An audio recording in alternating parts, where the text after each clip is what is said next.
Okay, let me make some LST jelly, baby. This is wool.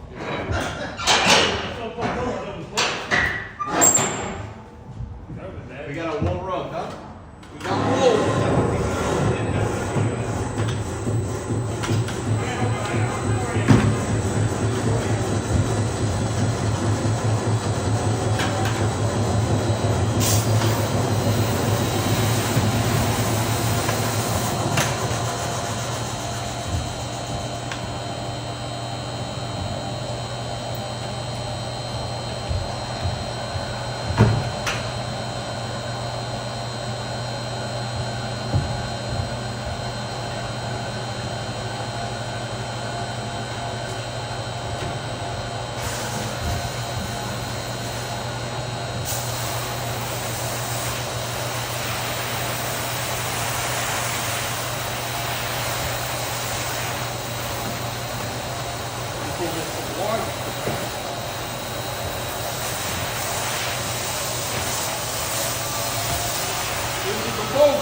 Where's the phone? We're gonna need on this one. Yeah. This is LST. Hey, you wanna use that one? Yeah. Phone that over. It's plugged in, right? Yep, Yes, it's sir. plugged. Just gotta set it up. Yep.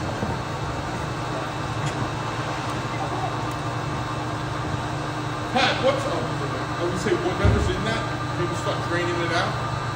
Pat, what's in this? Can we drain it out? Out of this one? Okay, okay.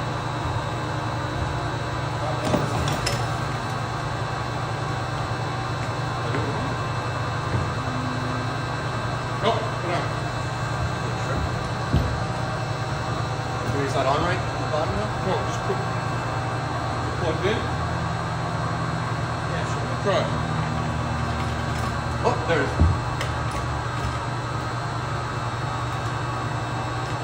There it is. Okay, good. Oh, and the thing is, I was like, why did I do that? We get a little more wet. I got it, get it. You got it? Yeah.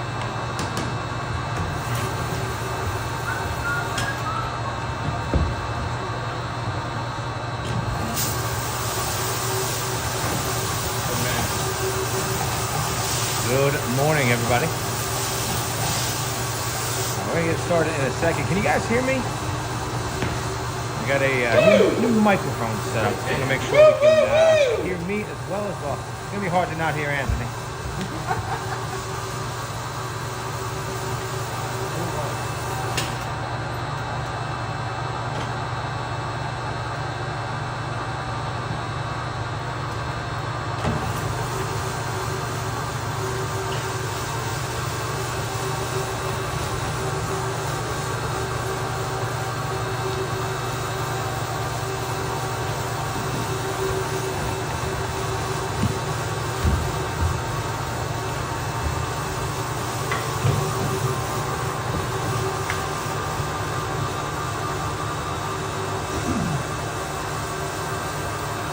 All right, everybody. So we are ATC Rug Washing, Especially Cleaning Services, coming to you live from New York.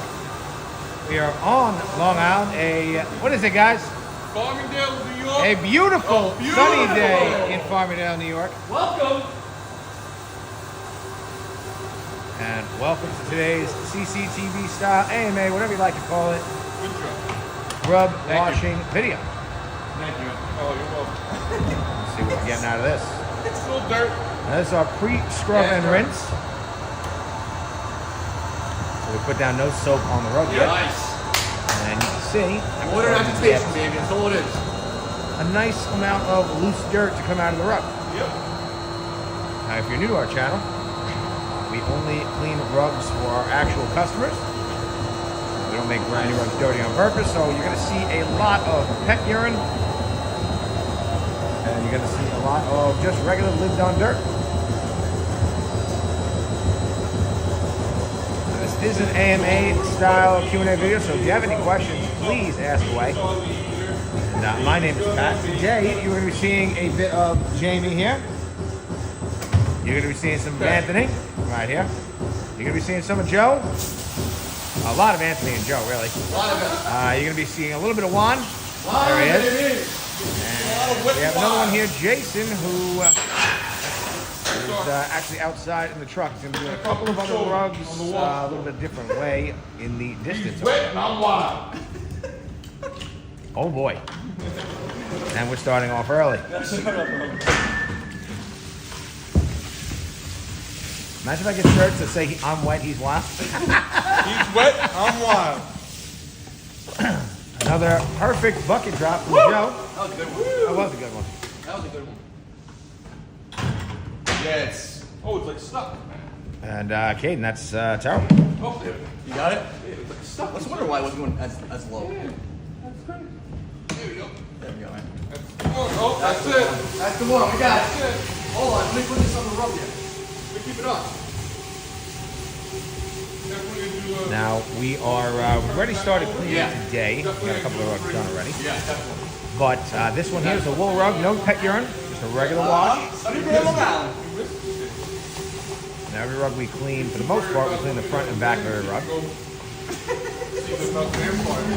And in the distance, guys, you can see we've got a fun one for later. Now that rug has actually been soaking in our. It's actually two rugs for the same customer. It's the larger one you see, and there's a smaller, sneaky rug inside. And that is all pet urine that's been broken down. We actually soaked those rugs overnight. And we've cleaned these rugs a couple of times before for our customer. And it's been our experience that this method, for their rugs in particular, is usually always necessary. It is. I wasn't doing it before. I was like, is it the machine or the rug itself? Could be a rug. Could be the rug. But It's like, yeah. adding a little bit, yeah. It can be the rug a bit if it's not, if it's too much friction. So the soap will help kind of Yeah. you know. Yeah. It definitely is, Hellboy. All right. Okay, flipper. Yeah, it's definitely looking. All right. All right, flipper. Captain Toro, he's our hero. He teaches us how to get these roads to zero. Have we ever cleaned a rug twice? Yeah, many times. We've cleaned a lot of the same rug for customers repeatedly. I think the ones that you see in the bag there, I think this is our fourth, maybe fifth time cleaning them. And then occasionally, rugs with urine do need to be washed twice if we didn't knock everything out the first time. So we do guarantee 100% odor removal for our customers. So anytime, we actually literally have a couple of guys get down and we smell every inch of a rug that has urine. Nobody likes you, Booster. The other thing that occasionally, actually the hardest thing for us to remove, Nobody likes you, Booster. odor-wise, is heavy smoke damage on a rug. Look. Oh, look. A deli. And sometimes those rugs do have to get washed twice. Now we're on the back side of the rug.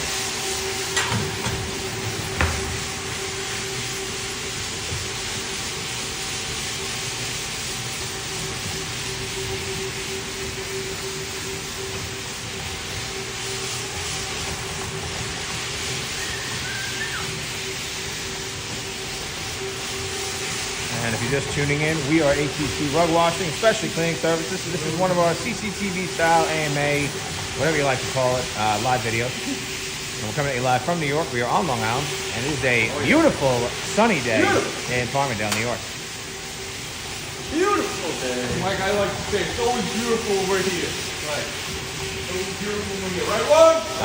We have so guys, we're live on YouTube and Facebook. We've got a Facebook question. Cambry, how do we dry them? So if you look in the background there, you see the machine. That's long cylindrical tube. Gotta work those in. That is a rug centrifuge. So once we are, the last step in the cleaning process is that machine actually allows us to thoroughly rinse the rug. And then once we're done rinsing the rug, we rinse the water till it's, we'll show you that in a second once we actually put this rug in there.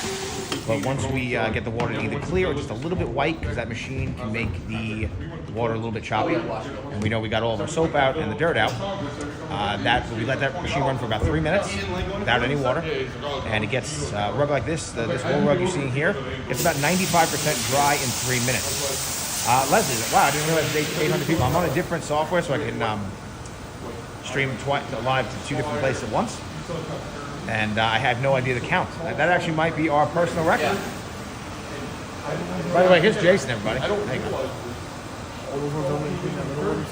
Yes. Start with that shaggy one. Just a regular shampoo. Give it a cold. Yep. Start with that one, and I'll come over. There's a couple little ones I want to do with something else. Just start with that one. I'll get to you in a second. Yeah. Brandon, hello. Dan, how is it worth cleaning? What do you mean? That's LST. That's LST. That's fine. Who's the busy girl in the corner? That's Jamie. Oh! Jamie! Jamie, Jamie's got a fan. we have 1,000 people watching right now? Holy crap, already? Wow. I told That's you I had fans an watching absolute record. I told you I had fans watching. Steven, thank you. So today we're going to be doing a whole bunch of rugs. Yep, we got one. And we'll probably finish the day, this live session with that's actually 2 rugs in those bags. There's 2 rugs in the bag for the same customer. Yep, marinating. Those have been marinated overnight. Overnight. And what you're seeing now is all of that urine on the rug suspended in our pet treatment. Now that pet treatment, it neutralizes any odor, it breaks up the urine crystals, and it also decontaminates everything. Samaya, hello. Here we go. And here we go. Flip this, flipper. Flipper? Yeah. Ready? Yep. What's the cost of replacement of the rug versus the cost of cleaning? So, Hold on. yep, just yes, straighten that out, guys. Yep. Okay. There we go. I'm not the most astute when it comes to value of every rug. But as far as the cleaning goes, this is, I believe, an 8x10. It's about $240, maybe like something like that. Right into that trunk. And again, guys, we are coming at you live from New York. We are on Long Island. It is a beautiful, sunny day in Farmingdale, New York. Yeah, you guys are all making fun of me. That's slowly but surely becoming the catchphrase for these live videos. Yeah. You know what's funny? We've only had one day we did this where it rained. Really? It's always been a sunny day. Right. So much fun. Always sunny in New York. And again, if you are just tuning in, we are ATC Rug Washing. We are coming at you live from New York.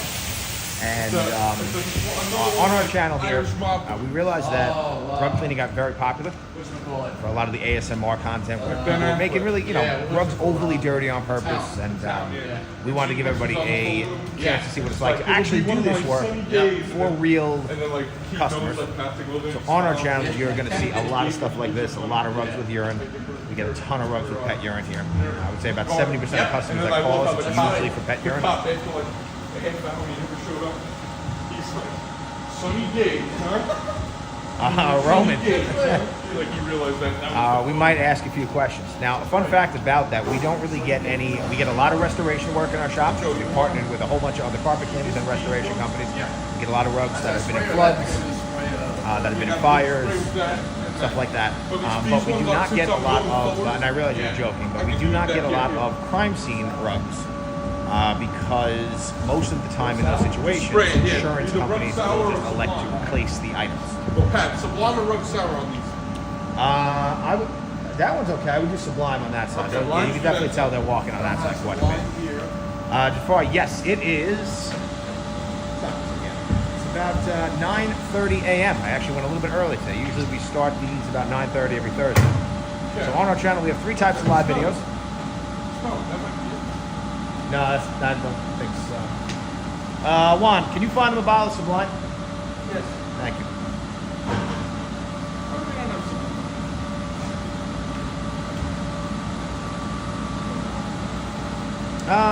Steven, it's hard to tell sometimes, you know.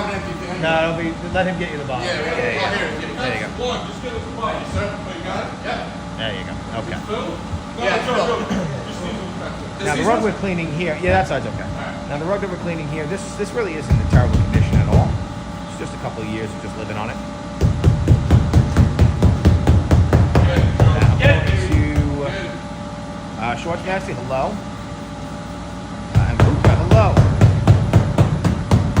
Where are you cleaning? Just trying to catch up, see if I missed any questions here. I guess there are.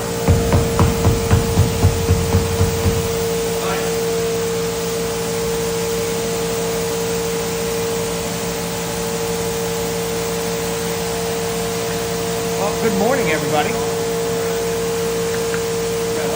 we see over there, we are lightly power washing the fringes. This process, every time we go live, is a little bit loud, but I have a brand new microphone, so I just want to make sure you guys can all hear me okay. Charles, is the rug inspected for damage or imperfection before you accept the job of cleaning it? Yes. So that is the most important thing. There's a couple of reasons. Well, obviously, we want to make sure that we and our customers are on the same page with every rug that comes into our shop.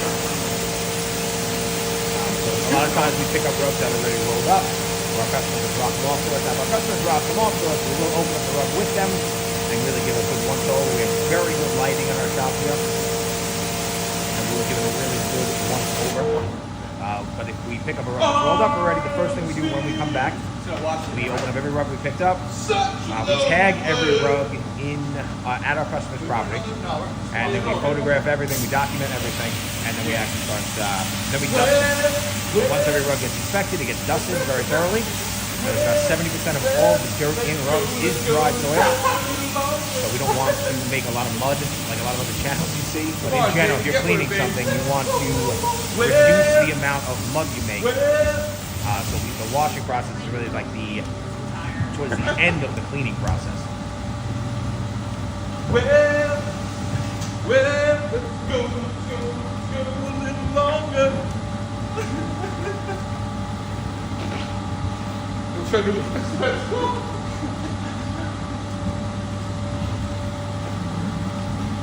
Yeah, no, they're much better than from. Yeah, definitely much better. Wow. Jose, hello. Definitely. Ronnie, get us the. Yes, so back to that question. Everything, yes, is pre-inspected. Now we have we have a couple of rugs that, and the most important reason for us that we inspect every rug. I have 3 rugs right now. We're gonna clean definitely one of them on today's live that came to us completely covered in moths. And moth damage is something we never want to bring any live moths into our shop. So we ask a lot of questions before we even open up the rugs when our customers, especially when they drop them off to us. Now we know if we pick up a rug in a garage, there's a very high likelihood that could happen. We had a customer drop off 4 rugs to us, and 3 of them had live moths all over them. So we had to treat those, kill all the moths. And now today, it's been about a week. They've been really only takes about an hour or 2. But once we bag those rugs, we make sure that infestation dies, and then today we'll actually clean them.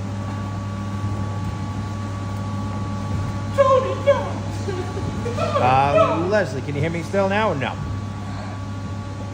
All right. Ready? Yep. Ready, Warner? Yeah. On 3. 1, 2, 3, up! We go! All right, what's next, Pat? Boy! All right. Hello. All right, guys, I'm going to grab the next rug that they're going to be cleaning. And just let me know if you guys can hear me. I can hear you. With the microphone I have.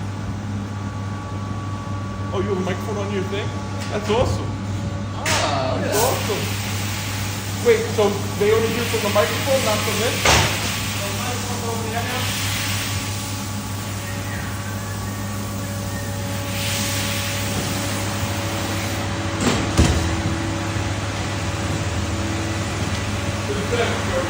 Synthetic?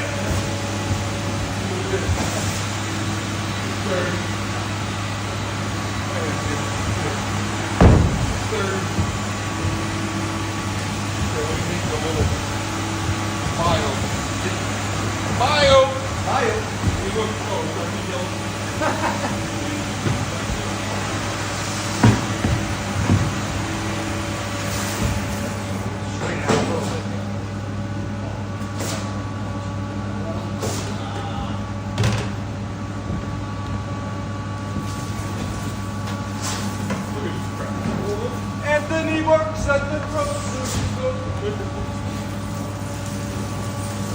Anthony works at the grocery store. Bottle of red, bottle of white. It all depends on your appetite.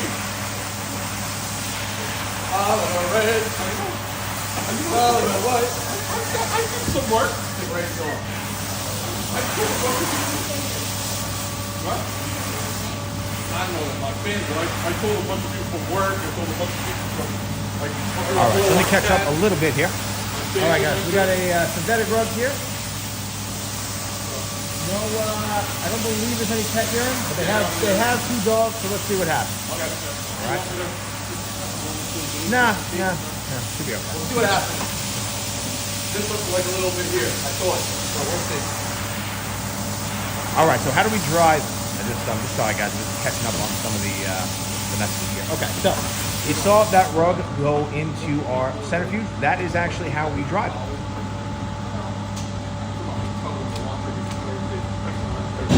So now you can see John just closed the door.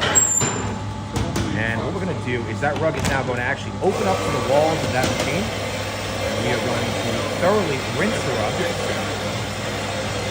And then we are going to, that particular rug you see in there is going to get about 95% dry in 3 minutes.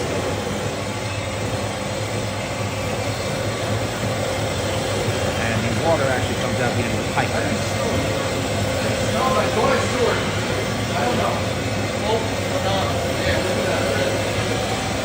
And I will get into the centrifuge a little bit more thoroughly later. As soon as Joe moves, let's zoom in a little bit.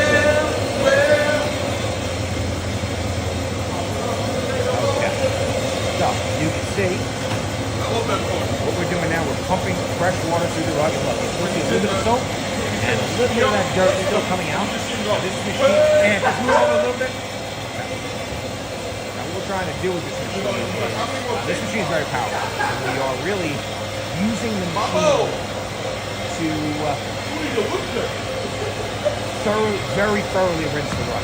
You see us on our wash floor here. We use the fire hose, and we use that squeegee, and we get a lot of dirt out. That machine is emulating that about 10, 15 times per minute. There you go, like that. Let's see if it's dirty. I think it's just dirty. Look. Yeah. It's like just dirt. Your so trash far. can. Why do you not hot water extract the carpet? So, that rug that you saw over there, that is a wool rug. And if you hot water extract a wool rug, you more than likely will start to take the color out. Now you can use cold water with certain truck-mounted machines, and we have a couple that use cold water, but that will, it just does not do as thorough of a job as the equipment we're using here. And our whole process here of washing rugs is really based on the old world. It's a modern take on the old world style of cleaning rugs, which is where they used to take rugs into bodies of water, so like rivers and streams, stuff like that. Now, we're using a couple of different machines today. Sorry guys, we got a lot of questions here. Rugs can get super heavy when they're wet in general. And if you clean certain rugs at home and you don't really get them dry, you're going to get mold and mildew. It's very important to get them dry very quickly. Now what you're seeing here, a couple different machines. So we've been using this one here. This is just a regular scrubbing machine. It's in the industry it's called a 175 machine. And we use this machine here quite a bit as well. Now we use this machine, it's a CRB machine. We use this machine on primarily on synthetic rubber. Now the way this machine works is CRB stands for counter rotating rubber. One brush goes one way, the other brush goes the other way, and it really drives our cleaning solution deep into the rug fibers while also pulling dirt out simultaneously. Dave, what's a new guy make starting off? So typically the starting salary for rug washing is about $25 an hour.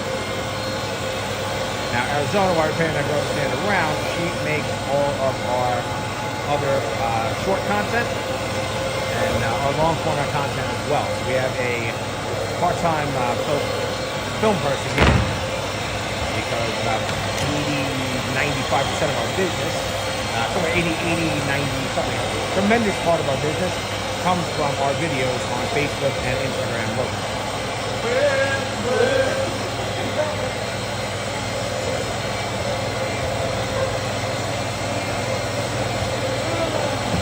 Charles, do you recycle our water? Good question. So we actually, by the way, you can still see That rug is still in there rinsing. It's getting a lot clearer.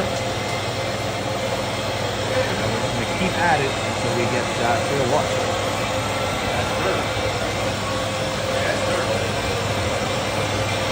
The recyclable water. So this part of we've been in business since 1978.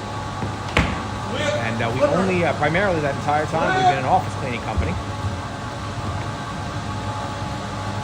And during COVID, we realized that less and less people were going into their offices.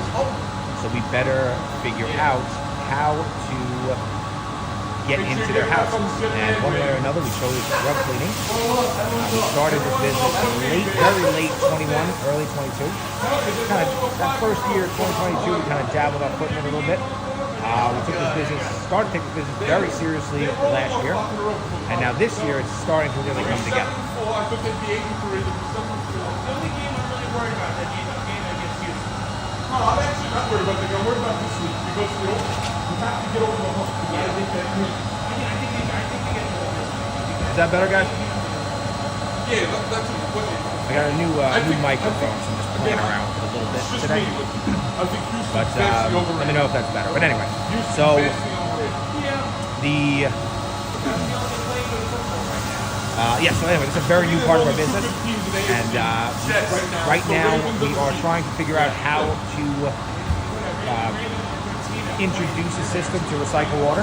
Unfortunately, those systems are very expensive to implement, and our water bill here in New York is very low. So we are working on that though, but at this time we just haven't done it yet.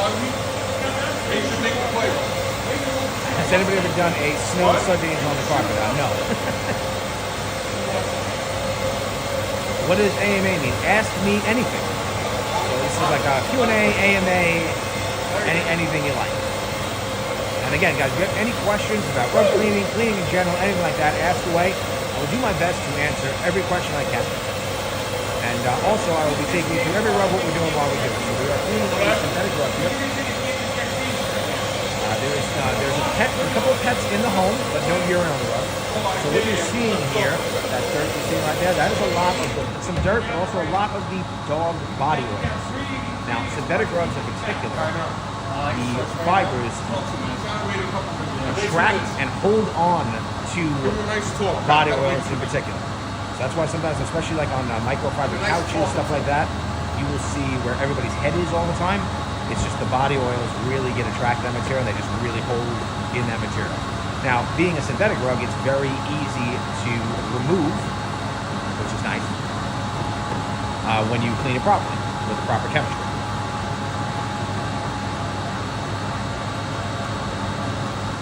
Yeah, Alex, it's a little, it's just loud in here in general, but is that better if I put it a little closer to me? We guys do mobile cleaning. We don't do any car cleaning, anything like that. We do offer a few services in our customers' homes, mainly for our rug customers. So we clean wall-to-wall carpet. That's an easy transition. We also clean any type of furniture. We clean tile and grout. And we also clean wood floors, actually. We can screen and recoat floors as well. Husky Life, where are we located? That's a great question. If you're just tuning in, we are located. We are ATC Rug Wash, coming at you live from New York. We are on Long Island, and it is Juan, what is it? It's a beautiful sunny day in Farmingdale, New York. One more minute, Joe. One more minute. What chemicals do we use? So typically, day to day, we use about 6 to 7 regular different types of rug shampoo to clean various types of rugs. Now, in total, though, we have about 70 different products we utilize. A lot of products we use maybe once, and then we don't have to use it again for 6 months. But we have basically our philosophy here is any company that comes out with a cleaning product, we will try it, and if it works, we'll find a use for it, and we'll use it. We try to take the best from everything we can. Hello, Brent. Good morning. But in general, a lot of the cleaning solutions we use come from a company called Chemmax, and just various different types of shampoo really formulated for the type of rug that we are currently cleaning. Alex, there's got to be somebody in Canada who would do it. Guys, let's Joe. So, There you go. Remember that? it's a little hard for me to hide it. And thank you guys all very much for tuning in and watching. We really appreciate it. And if you like watching people clean stuff for actual customers, then definitely give us a follow. And we do a couple of these live videos every week. What you're seeing Joe do now is a technique that a lot of rug shops use. The rug is upside down, so he's putting some water under the rug. A lot of shops call it floating the rug. The reason you call it that is because when the water gets under it, the rug is very easy to move. Now the reason we put some water under it upside down is gravity will pull a lot of the material, the dirt and stuff like that, from the middle of the rug to the front of the rug. But you see the backing on this rug here? It's very hard for that dirt to pass the other way. So a lot of what you're seeing now, that dirt coming out, is not really coming from the back, it's coming from the middle of the rug that's now falling to the floor. Listen, I feel like the Steelers are one-dimensional. They like to run the ball. And they're starting what's his name this week? And they're starting Wilson. Who hasn't started in a year. Yeah, of course. Justin Fields has gotten better every week. All right, sit down. Let's go.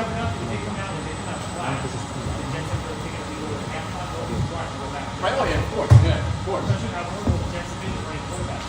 Yeah, of course. All right, so we're going back to the front of the rug. Is it dirty? Yeah, I'll Get do it. a little too. Get a little too. Get a little too. Get a little too. Get a little too. I don't like to toot my own horn, but That's diesel. The rug's hung up to dry. So after they go into our centrifuge and they get about 95% dry or so, yes, they are hung up to dry. And we have, we just built, so this shop you're seeing here, this was, we've had this side since 2021. Actually, a lot longer than that. And then we just took over this side a couple months ago, and we've really built that out to a climate control. The entire side of that warehouse is climate control. So I'll show you guys in a little bit, but we do hang up the rugs to dry, finish drying on that side.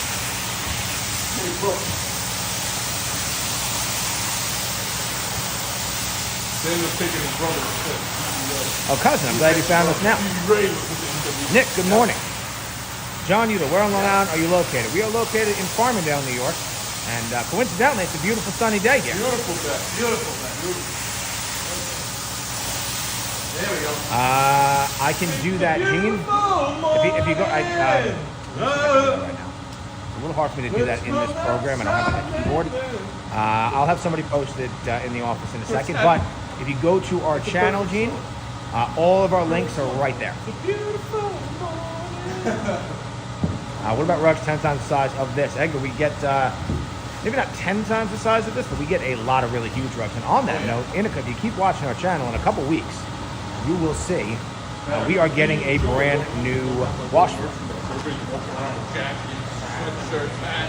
And that washroom is going to actually extend out about 3-4 feet this way, and then go all the way to the wall back here. So it's a little bit about double the size of our wash floor. And we do get a lot of very large rugs in our shop. We've got every week we get something that's usually at least 18 feet long, something like that. And that's going to help us quite a bit. Now we do still wash those rugs. It's just very taxing. We have to do like half the rug here and then move it around and stuff like that.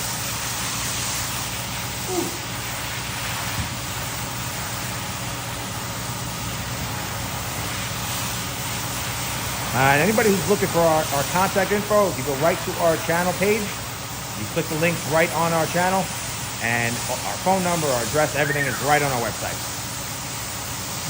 It's a beautiful morning.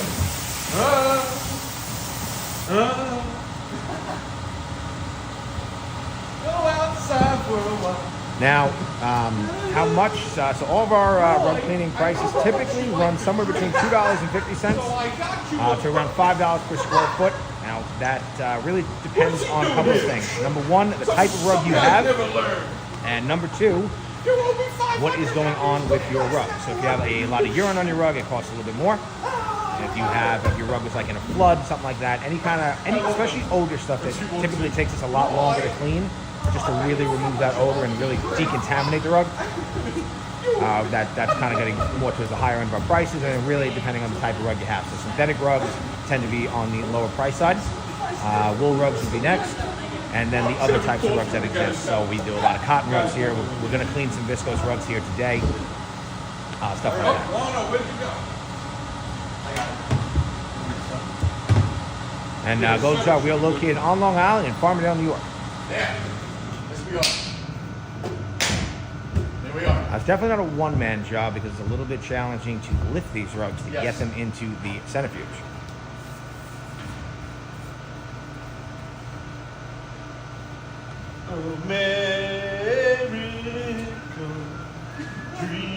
Laura, we all do that in the shop here, only just to really push the dirt off of the rug. And we got our next rug coming up here. It's a wool rug. Good. Beautiful. All right, so a little bit of size to it. All right, look, it's probably like a 10 by 13. Now, in the background, you guys, if you're just tuning in, you're seeing this rug we have in a bag here. And that has been soaking overnight in our pet treatment. It's actually 2 rugs to the same customer in that bag. Juicy Honeydew, do you use a hot steam extractor? We do utilize occasionally our truck-mounted carpet cleaning system, so we do have the regular steam machines built into our trucks. But it's not really the best way to clean area rugs. And again, I mentioned before, but our whole process here, the washing process in general, anytime you see anybody wash rugs, what we're really doing is a modern take on the old world style of rug cleaning. Guys, on this one, guys, LST. LST? The little guy, I don't think so, but. Okay. This is, wool. Wool? And Husky, exactly. And yes, it is, our wash foot is slightly pitched, a little hard to see on camera. It's not crazy pitched, but it is higher on the left here than it is on the right. Everything is down to that trough.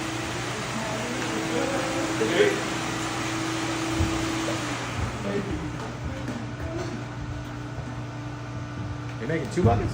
Yeah, let me Nice. You gotta give me the other bucket. Yeah.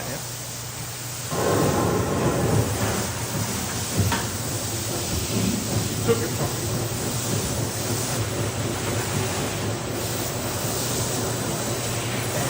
You can make 3 out of that. Yeah, you used 24, so that's why I did 48. I think you did 64. Oh, it's 56 I did. Yeah. I'll put it back in. These lads, the shipping from 300 miles is expensive. Depends on the type of rug you have. A lot of wool rugs can be folded and made much more compact. And actually, if anybody's watching, we are working on figuring out a way nationwide. In the U.S., you'll be able to go to a UPS store and send your rug to us for cleaning. We're trying to, once we get our new wash floor, our bigger wash floor, we're going to actually really try to do that. Our concern right now is we're doing about 60, 70 rugs a week right now. And my concern is if I go live with that too quickly, then we might run into some issues where there's too many rugs here one day to clean, which would be a great problem to have, and I want to be prepared for it.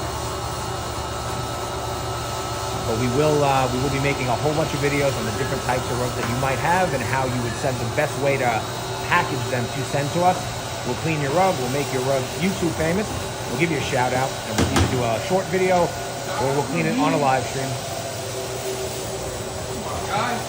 And we'll definitely be able to get anybody on YouTube in America their rug clean for them.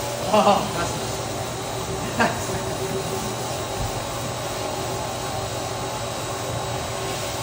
Husky, yeah, you can. If you have a synthetic rug, you definitely can do it in the driveway. But if you've done it a couple times, you know it's definitely a challenge. And you need a very hot day. You do not want a rug to sit even overnight just wet, especially outside. That's how you get all kinds of nasty stuff in your rug.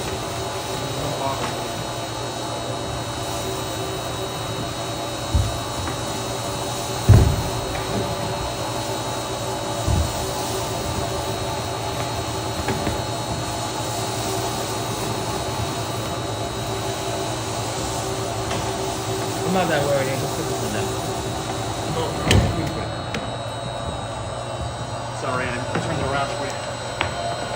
So Sarah, we are. I don't know if you caught it before, but we are actually getting, we ordered it already. It should be coming second week of November, hopefully maybe the first week of November.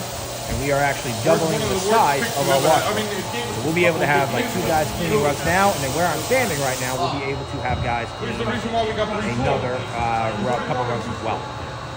And our goal here is we have all the other pieces in place. So we have 2 drying racks. We've turned the other side of our shop into a humid-free zone. It's very hot. After we wash, we can make it about 80 degrees. And we try to bring it as close to zero humidity as possible. Usually we can get down to about 25% relative humidity. Best method of cleaning shag carpets. The best method is to wash them. But if you're going to try to clean it at home, definitely do not wash the rug. You will leave moisture in that rug forever. Your best bet, if you're going to try it yourself, is to probably just rent something like a rug doctor, or just call if you don't have anybody who washes rugs locally, call a local carpet cleaner, and they'll at least be able to steam clean the rug for you. You could try a rug doctor or something like that. You're never going to get it. If it was me and I was going to do that, I would clean it multiple times, but let it dry in between. And I would go a lot of different directions on the rug to really hit all the fibers. The main thing you don't want to do, and you're going to see if you haven't cleaned a shag rug in a while, you're going to see a lot of dirt coming out of it. You don't want to keep going and going and going because you're going to get that water really deep into the rug and it's never going to dry. Shag rugs in particular, they hold a tremendous amount of water. And if you have any other type of rug that's not synthetic, you really should not try to clean it. And you know why it was? And I fixed that purple one in. What? Sarah, we're actually getting into the season for us where it gets a little colder out, so there's less natural humidity. And then we'll put the rest of the bag. But in the summer, we are going to have to buy quite a few dehumidifiers to actually make what's happening now over there consistent. But yes, we're going to need some we already have one. We have one very large, restoration style dehumidifier, and we're probably going to end up with like 4.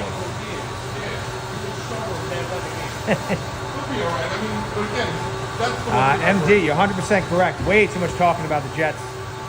Who said that? MD 515 NYR. I know who that is. I know who that is too. Listen, gotta talk about the Jets. And again, guys, we are speaking of the Jets. We're coming at you live from New York.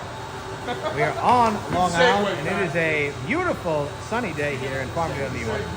Now, this is one of our live AMA, Q&A, whatever you like to call it, cleaning videos. We do a couple of different live videos on our channel. This one we do every Thursday morning, 9:30 Eastern Standard Time. My name is Pat. I stand behind the camera for about 3 to 4 hours. I take you through every rug that we're cleaning, what we're doing, why we're doing what we're doing, and I answer any questions that you have.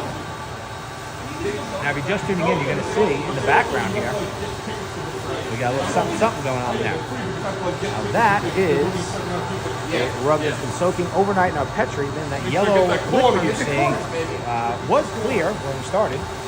And now all of our customers' pet urine from their pet is now suspended in that liquid. And we'll be cutting that open in a little bit.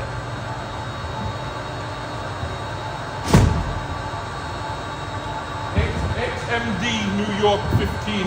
Does you want me to talk about wrestling or the Mets or Yankees? What do you want to talk about? What do you want me to talk about?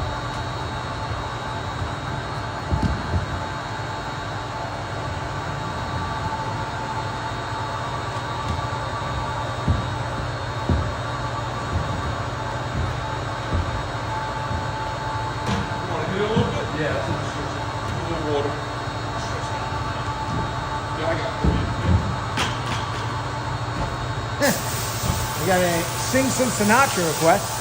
Oh, really? We do. Wow. What do you want to hear? What do you want to do? Want me to the moon? What do you want? All right, so now we're on the back of the rug.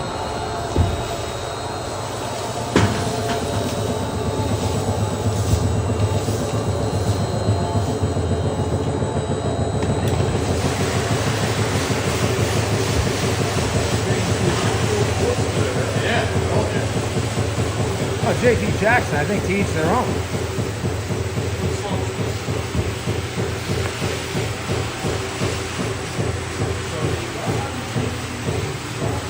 Fly away.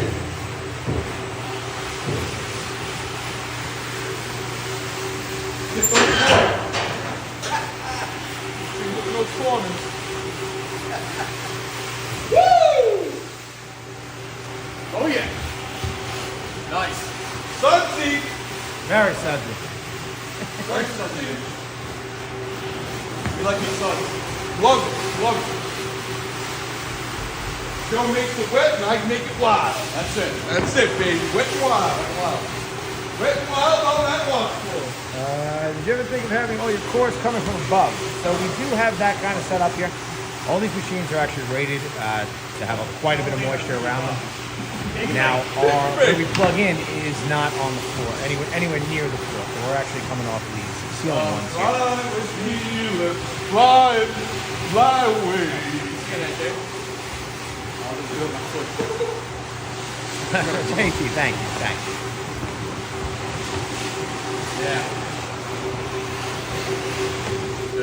Julia, to be honest, I don't really know. This can be washed right away. Yep, price brush right away. Rugs are can really vary. Even very similar looking rugs can vary. Now this is obviously not a handmade rug, but depending on where you buy this, if you go to you can buy this rug in one store, it costs one price, and you can go to another store, you can go to like a designer store, and it costs significantly more for almost the same rug. And really, a lot of rug value is what people are willing to pay for. Now really, it's just our job here to just clean it for our customers.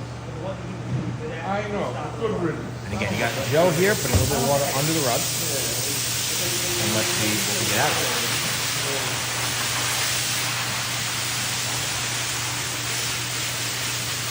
I make car parts. Told you all day, baby.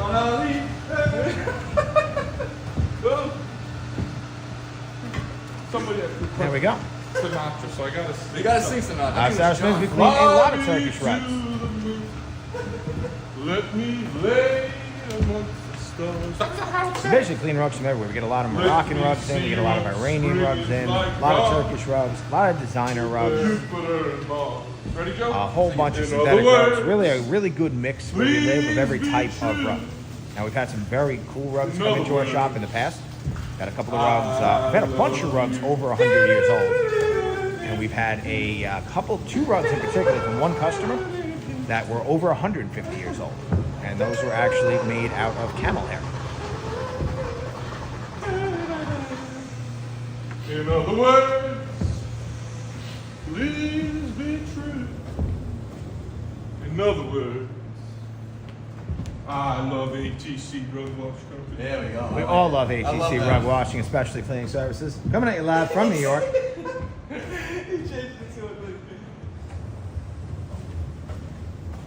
Wow, a lot of suds. Wow. There you go. Now, you're going to see sometimes when we put the rug into the centrifuge, there's a little bit of soap left. Yep. Maybe even a little bit of dirt. And that's because our centrifuge is a very powerful tool for rinsing. Yeah. You see us here using the fire hose and the squeegee, but that machine emulates that process about 10-15 times every minute. So all we're trying to do on the wash floor for the most part is get the rug to a level where all the dirt is loose, and then we just let our machine do predominantly most of the work. When we flip it, I'll go Yep. get it. Pat, don't you sell rugs as well? Occasionally. We work with a lot of rug dealers, and they bring a lot of rugs for sale in for cleaning. So they buy rugs all over the place, a lot of estate sales, stuff like that, a lot of auctions, and then they come in for cleaning. And anything that they bring in, we do have the ability to sell for them. That's good. I know. I need to hear the beat for that song to then I know. Alex, we do a whole bunch. We do usually definitely two, but we do like three, usually three a week. We do every Tuesday, we do a CCTV style. All right, that's good. Where we just kind of let the camera run, the guys work, and then every Thursday morning we do this one. When I was 21. Do we ever use peroxide for cleaning? Very good. For cleaning, no. But we will use it for some stain removal, especially on synthetic rugs. We never go above 3% typically. We never use like 20%, anything like that. Now, we have a lot more time with these rugs than if we were doing this work in a house. So I understand why some companies would use higher peroxide content in a house. Even though it's a little dangerous for whatever you're using. You can ruin some things with it, but 3%, because we have more time with our customers' rugs, we want to bring the rugs back to them or have them pick them up in the cleanest state possible.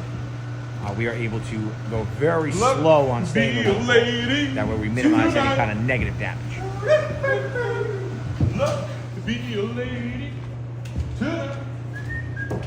What are my favorite rugs to clean? Handmade, not Chinese wool. Not Chinese wool. I was gonna say not Chinese. I was gonna say what Chinese wool rugs get very, very heavy when you clean them. Yeah, not the most. Actually, today we do not have one Chinese rug for you guys to clean today. Good. that's upsetting. I mean, enough was when he gave us 9 in one day. We did give you 9 in one day. Even Jamie was mad. She was even on the floor.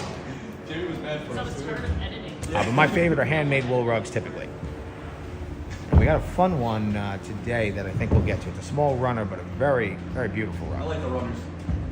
It says Bon Appetit on it. Bon appetit!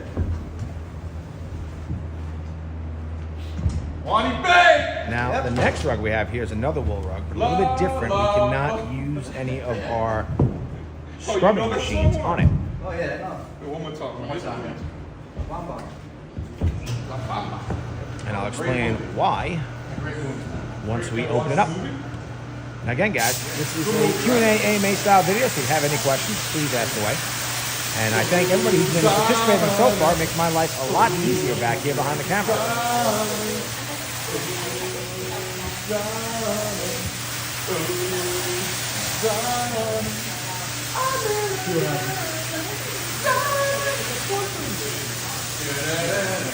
Since you left me, I've never been the same. Back to the future all over again. I love my girl, oh Donna, where could she be? Oh, oh, There you go, AK. Donna, It's AK time. Donna, oh, Some of that. Let's do some And of Carlos, this. thank you very much. Let's do some of that. Why not? A lot of suds there. We should get some Joe DeFoamer in there. It's been discontinued. This Joe DeFoamer's been just discontinued. Joe DeFoe was discontinued. Joe DeFoamer's discontinued. Have we ever weighed them before and after? We haven't weighed the rugs before and after, but we This guy have drink. weighed the dust we pulled out of some rugs. And sometimes we pull out It's a lot of talking. 7-8 pounds of dust. Maybe I should take over for a couple of minutes. That's a good question. What's the longest? keep your day jobs. Who said that? I don't know. Laura Lee. I had plenty of Mehdi, hello. What's the longest amount of time it's taken to clean a Oh, rug? look at Juan. Oh, he's ready for it. Oh, he's ready. Look at this guy. We've had a couple of rugs that have taken like 2-3 hours. Usually Juan, you watch very wrestling, large you know? rugs with a lot watch of pet urine tend to take us a don't watch long wrestling? time. Now that's going to get cut down a Thanks, bit everyone watches wrestling. He once watches we wrestling. I get started with a it. larger wash floor. Since the Rock came back, you know. Oh, man. Since the Rock came back. I love this. I couldn't anymore. Oh, it's great. When they gave up Undertaker's streak, there was a great deal. Oh, yeah. Brock I'm going to Lesnar. grab a drink of water really I quick don't like The Rock. Brock Lesnar they gave it up to. and keep asking your questions, guys. I would have preferred them just do the whole Randy Orton. No, it's Brock Lesnar. It's Brock Lesnar. No, I'm saying I would have preferred them just. Oh. Legend killer thing. Yeah. Oh, yeah, right? Hold on. That's no machine on this one, just hand. Oh, Gotcha. Yep. Oh, Mac, okay. Gotcha. This one's really That's a heavy. This is a heavy It's guy. heavy, but it's not really tight. Yeah. It's a little off, too. This one, we, All right. Turn that off. Yep. then we'll give it to you.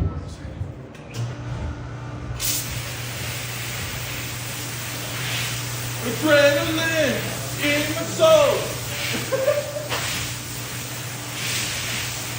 Dominic just walks around the house singing. No joke. Dominic walks around the house just singing. Like Lucas used to, now it's Dominic. Dominic just walk out in the living room and start going, whoa! I'm like, Dominic, what are you doing? 1, 2, 3, up. Nope. Nah, we need one the more third. person. One more person. Ready? On the tree. 1, 2, 3, up. There we go. All right, boys. Got that? Good. All right. They do? I can go. Oh, really? Dominic will punch me so hard. Like Lucas like gets cheap shots in and Dominic finally gets mad. I feel like it happened last night. No, 2 nights ago. Everything was fine, and then Lucas like got mad at Dominic, like pushed it over. So like he pushed Dominic and like fell, and Dominic like cried for like 1 second, and got up and went right to the bag. Yeah. LSD again? Yep. LSD, baby. I can throw water on here? Yeah.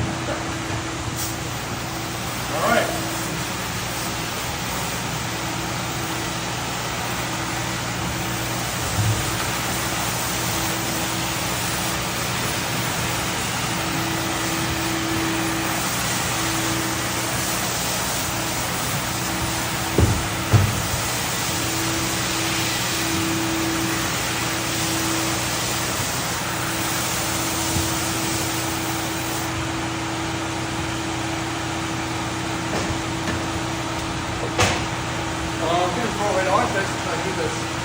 Yeah, we're just throwing on. Throw it on, I think you're right. Yeah. All right, so let me catch up with some of the questions here. 1 minute to get this.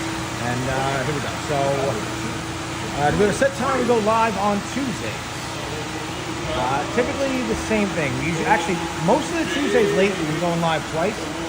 And we usually do one around 9 o'clock in the morning. And go to about 12, 1 o'clock. And then we occasionally do a second one, maybe about 2, 3 o'clock for a couple hours. Yeah, 7 or 8 pounds of dust is wild. He's from Canada. 8. He's from Canada. Philosopher, no. An apple would be, I don't even know. You need a handful of apples to be a pound.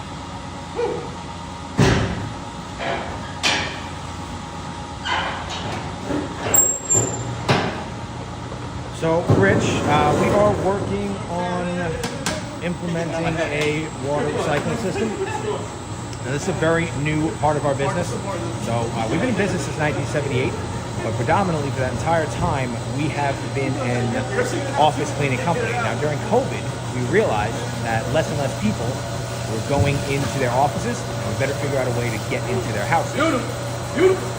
And one reason or another, we chose to get into rug cleaning.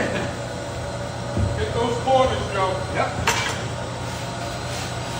But we really have only been starting doing this business since late 21, and water recycling systems can be a little bit expensive. We're just trying to figure out a good way to implement it. And by the way, that rug that was in the we just put in the Centrifuge. You can see how much more stuff is actually coming out of it right here. Get those corners. Now this rug is a little bit different than some of the other rugs that we've cleaned today. This rug has big loops. You can kind of see how like the different sizes of everything there. How like there's some raised areas, some smaller areas. Now if we run our machines over this rug, we are going to we run the risk of pulling those loops out. So we'll do all this by hand. Now we're lucky this rug's doesn't look overly dirty. So we're just going to give it a really good hand scrubbing on the front, turn it over like you're seeing now, do the back, give it a really good rinse, and let the Centrifuge do a lot of the work. Back to the water recycling. So right now in New York, you're allowed to dump carpet cleaning waste below a certain pH level, and ours is way below that pH level. Either to ground, so if you're at a customer's home, you can put it like in a flower bed or in an inconspicuous area, anywhere it can't get into a storm drain, or down the sanitary sewer. And all of our carpet cleaning waste here at our shop goes down to the sanitary sewer. It does get filtered for large particles. basically it goes right down the sanitary sewer.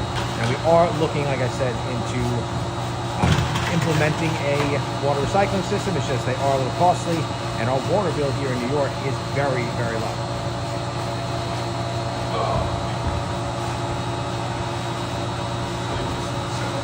He might take some requests for you. Oh yeah.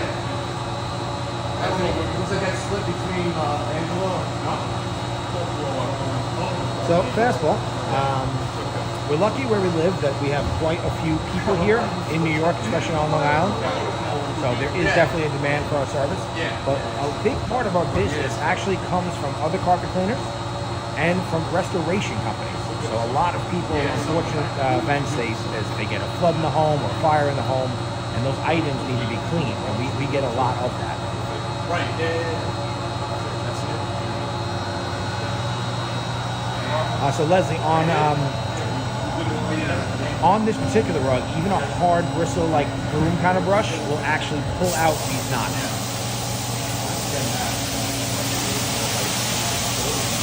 What solution do we use to clean the rug? So I mentioned before we utilize about 6 or 7 unique types of carpet cleaning shampoo. And then we have about another 65 products or so that we use to clean rugs when we run into an instance that particular product needs to be used. We don't know how. We gotta use the other one. Once we go this way, you go that way. But in general, a lot of our products come from a company called ChemMax, a company called RCI. These are companies that make rug-specific cleaning products because we clean a lot of different types of area rugs here. Yeah. If you use the wrong cleaning chemistry on the wrong rug, you can absolutely ruin a rug. Like You can take colors out.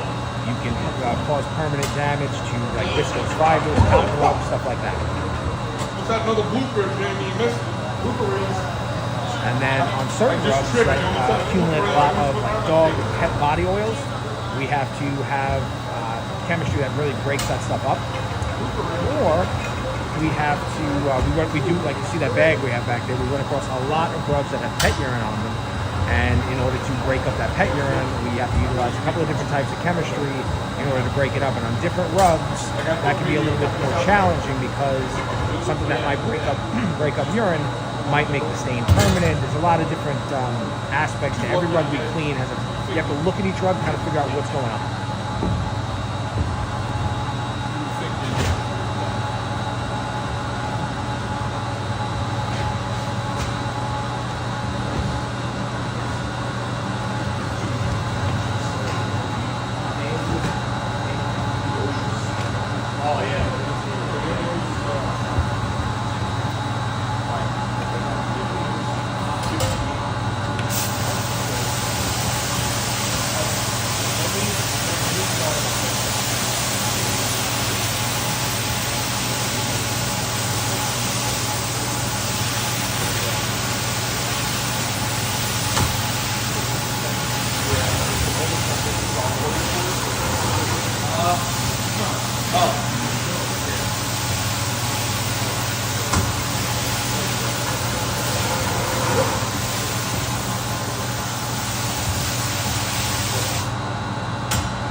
like 20 minutes away, but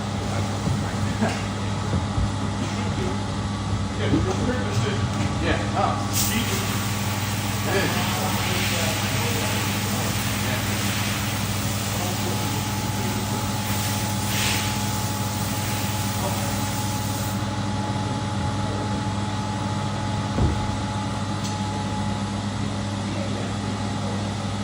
Yeah. Yeah.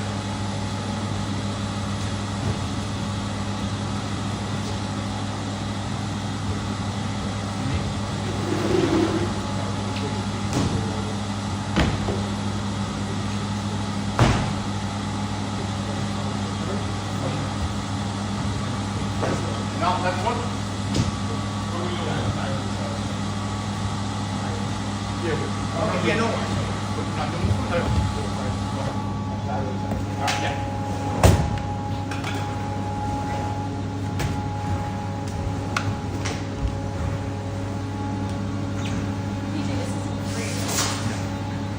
this one, Yeah, I'm gonna help it. Yeah. right But now, that's like a.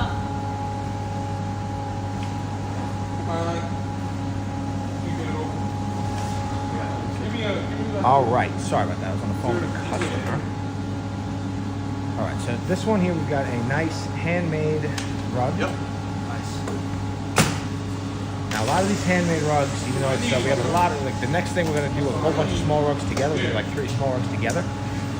But because of what this rug is and where it's made from, what it's made of, and it might do a little bit of bleeding, we're going to do this one separate right now.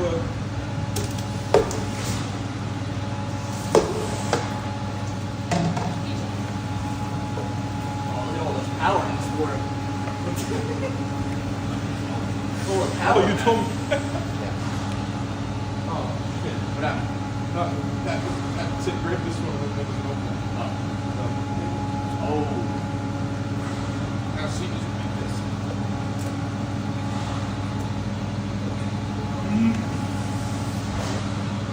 All right, guys, I'm going to catch up with some of the questions now. Let's see. What inspired us to start this business? We actually just had a couple of connections to some other carpet cleaners, and we realized that this type of service just really wasn't being offered in our area here, and it just made sense. And we saw that rug cleaning in general was getting pretty popular, so we just decided to, we just went for it. Do we have before and after cleaning photos? Yes. So we do a bunch of before and afters on our Instagram and Facebook.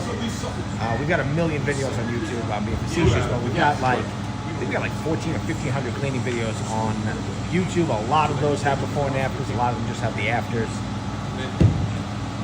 How often do you recommend a regular home rug clean? Light traffic, like a bedroom, medium traffic, like a living room, and heavy traffic, like a foyer.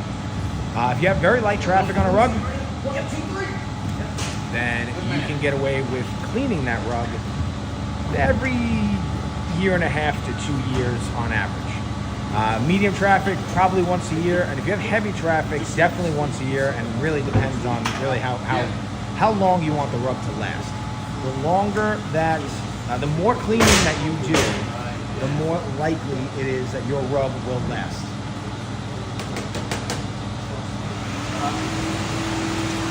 Yeah. Guys, let's start this one. Yep. Huh?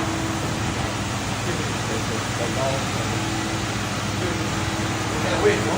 Yeah. Oh, we're good. We're good. Still gotta wait for the. What are you waiting for? Battery? Oh, whatever. Just give it a touch and we'll put it straight on. That's it. Run.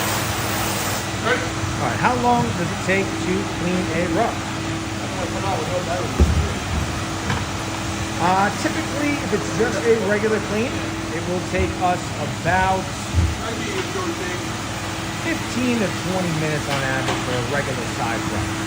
Of course. Now, if a rug has urine, it's usually about double that time or so. I get this question a lot about the perforated floor. So you're going to see a lot of rug washing companies that start their YouTube channels. They will start with a perforated floor. In fact, we used to have a perforated floor as well. And what happens, what we found, is there's a lot of rugs need, a lot of the chemistry used needs dwell time. So you have to let the cleaning chemistry sit there and do its job and really work. So when you have a perforated floor, the cleaning solution, now you do get more dirt to come out a little easier, but a lot of the cleaning solution comes out with it.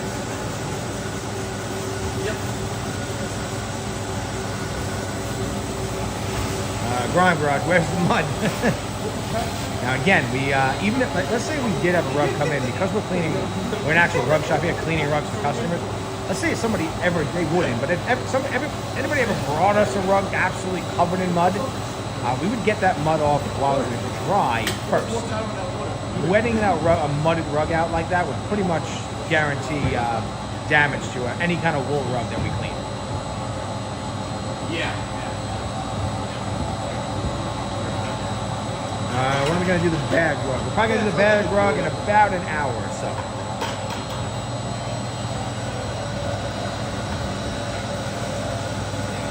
We don't sell any cleaning solutions. We just we let the people who know how to make cleaning solutions make them, and we find the best ones and we use them. Unfortunately, we are not in Miami yet, wait, but we are located in New York. We are on Long Island. We're located in a town called Farmingdale, and it is a beautiful sunny day here. Beautiful sunny day. Beautiful sunny day. Now you might notice on this one that we skipped the pre-scrub and rinse. Now most rugs that we clean, we do that process, but on any kind of rug that we're worried about a little bit of color issue, we will forego that step because we add a few things to our cleaning solution that helps with dye migration.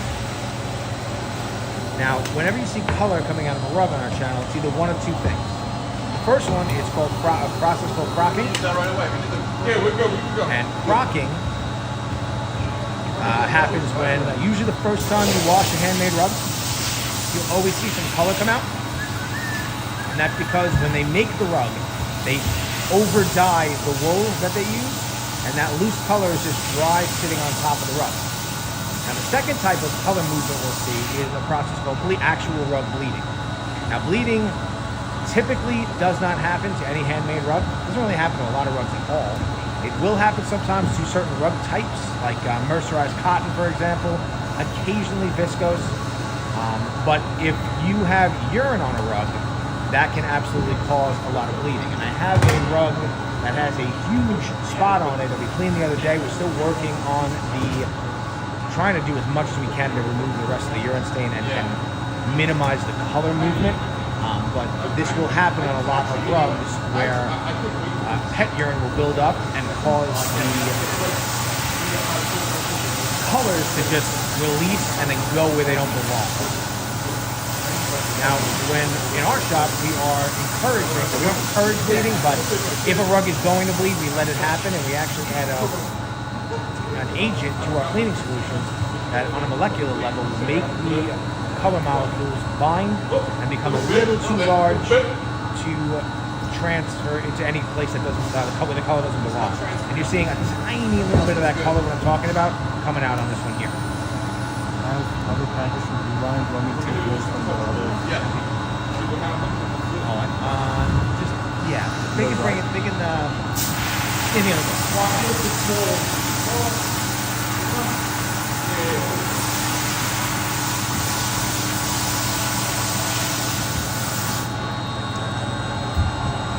what would you recommend for a matted syrup on a carpet? Get a call, guys. I'll be right back. All right.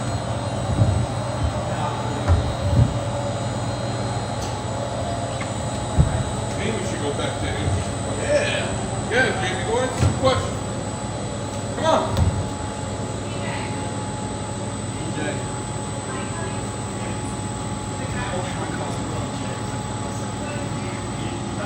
I need a new glove.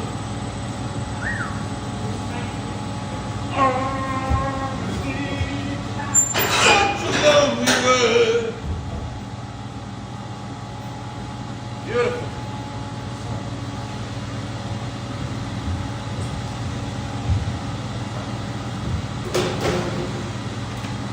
those two.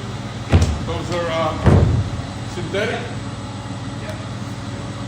All of them? Yes. Okay. Joe, you want to set those up? I'll Yes, make sir. some vial break. Yes, sir.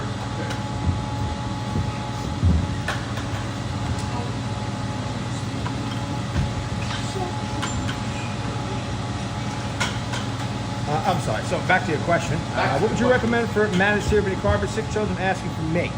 I would say your best bet is to, if you're going to do it at home, probably rent something like maybe like the Rug Doctor or something like that.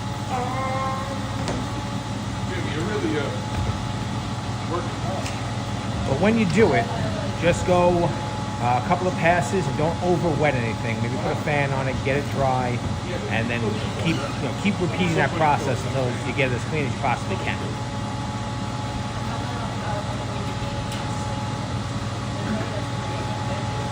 Have you ever seen a rug that's too dirty to clean? So we had one rug come in. Now this rug normally would have been trashed. The insurance company would normally, if this rug was in a flood and it sat in water for a couple of weeks,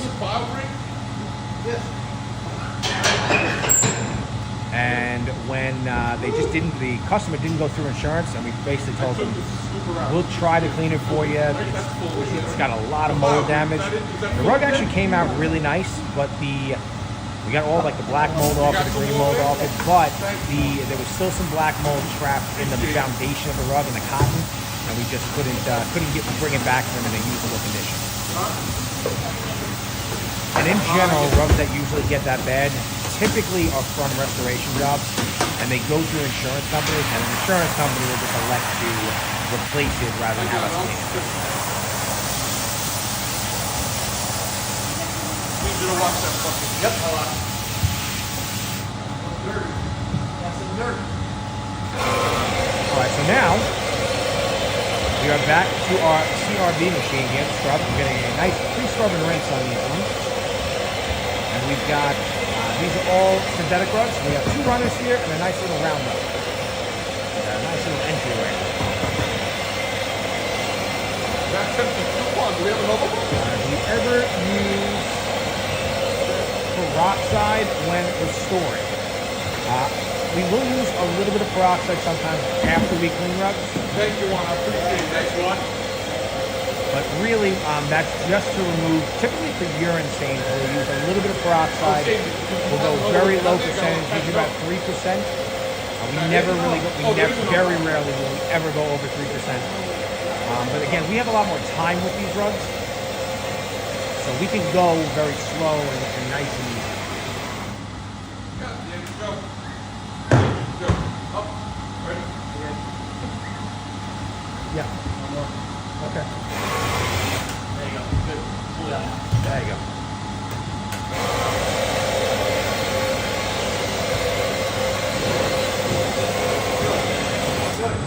What is going on with this rug? What the hell? I went that way. No, turn it on. Don't turn it on. Just lift the rug. Just lift it. Lift. Keep lifting. There you go. So I went straight to get when I go on the side. Just stay in the middle. Just Stay in the middle. When we get those corners. Get in my hand. They love that. Yep. Go. Oh, we gotta put some stuff on it. This is water. This is water. Oh, yeah, this is just water.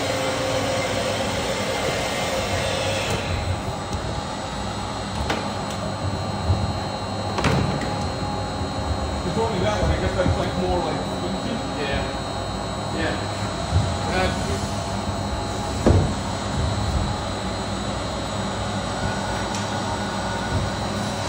Ooh, there we go. That's water. Wow. That's water. This one too. Yeah. Woo.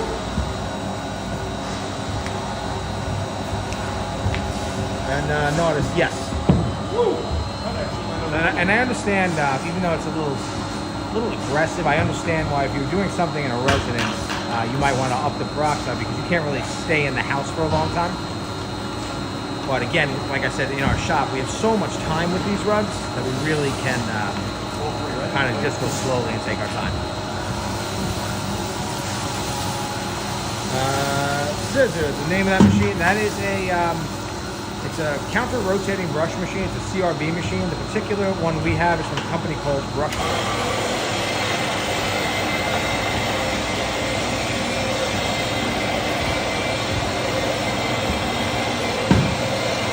Scrub the end. And that little round one definitely looks like it's got a lot of soil on it.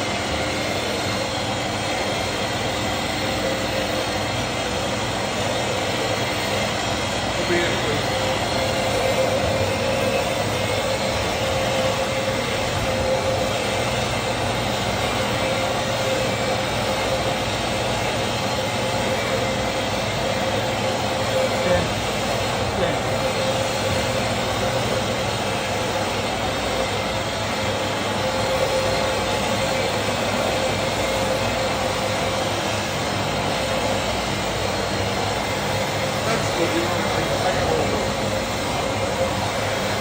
Now, Jimmy, where do you live? Are you on Long Island in New York? Spend my days working hard on the go. Clock keeps spinning too slow. I can't wait to be alone with my baby tonight. You guys know that song? J.A. Is that's that song? E. Double T. I didn't realize those were the words. That's it. I didn't realize. That's funny. That's funny. Yep. All right. Jimmy, at the moment we do not offer any. You're actually pretty close. So we don't offer any pickup and delivery right now to Staten Island. We're working on getting into Brooklyn next. We're on Long Island though. So if you go to our channel page, our link to our website's right there. Definitely reach out though. You can always drop a rug off to us if that's possible, depending on the size and what kind of vehicle you have. But you can bring us home. And we are open on a lot of Saturdays in the morning, so it'll help you with the traffic a little bit. We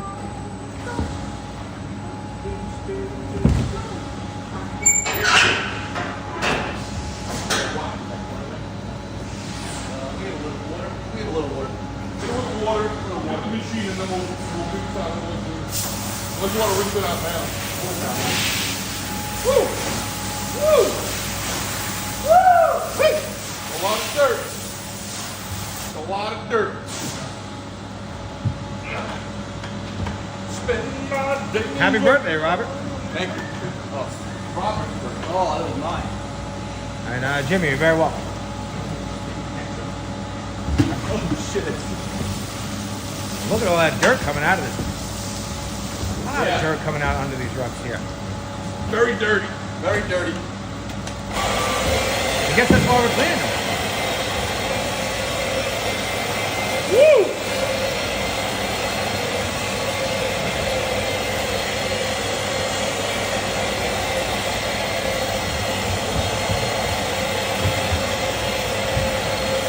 should definitely like working on something longer.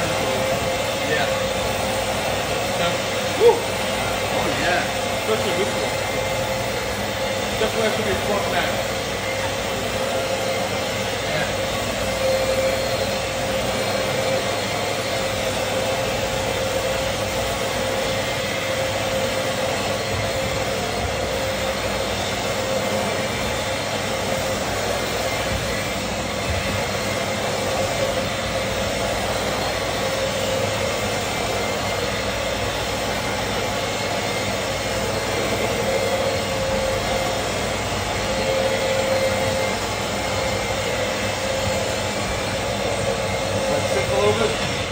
It's gotta sit. Gotta sit.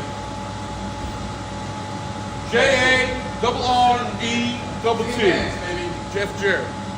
J-A-R-R-E-double-T. Jeff Jarrett. Jeff Jarrett, baby. Spend my days working hard on the go.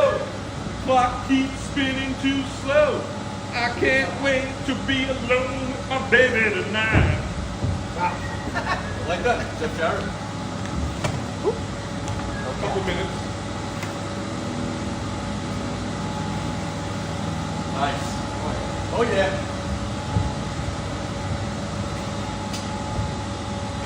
Oh yeah.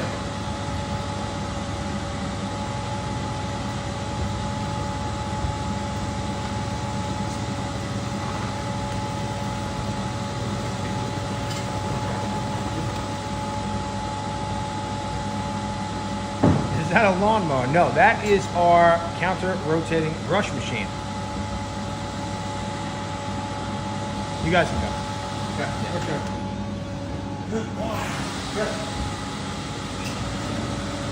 Local big name rug cleaner uses the rug cleaning machine. Although my grandma was perfectly happy with them, I just wanted to clean up. How are they cleaning them? Mike, you there? What's up, Mikey? Not a brat. You are 100% correct. We are coming at you live from New York. If you guys are just tuning in, this is the most watched live I think we've ever had. Whoa! We've had the most people ever watching at one time. We thank you all very much for tuning in. Thank you. And we are coming at you live from New York. We are on Long Island, and it is a Tell us beautiful where. sunny day here in Farmingdale, New York. Beautiful.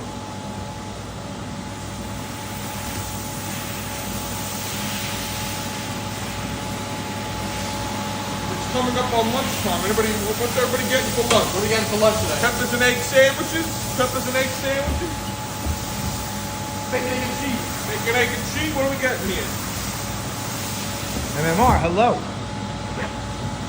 I mean, I know Sheena's getting prime ribs, I'm not telling her. So fastball on a tiny rug like that, Sargon, we don't really charge much. But again, it's usually paired with another customer's rug.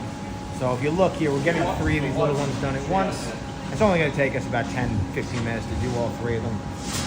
But again, we're not going to take, when we take larger rugs, sometimes we have to get the small ones as well. And we're more than happy to clean them. But a lot of the way we do this here and the way we look at our business is how much do we clean more over the course of the day, not so much on a particular rug, if that makes sense.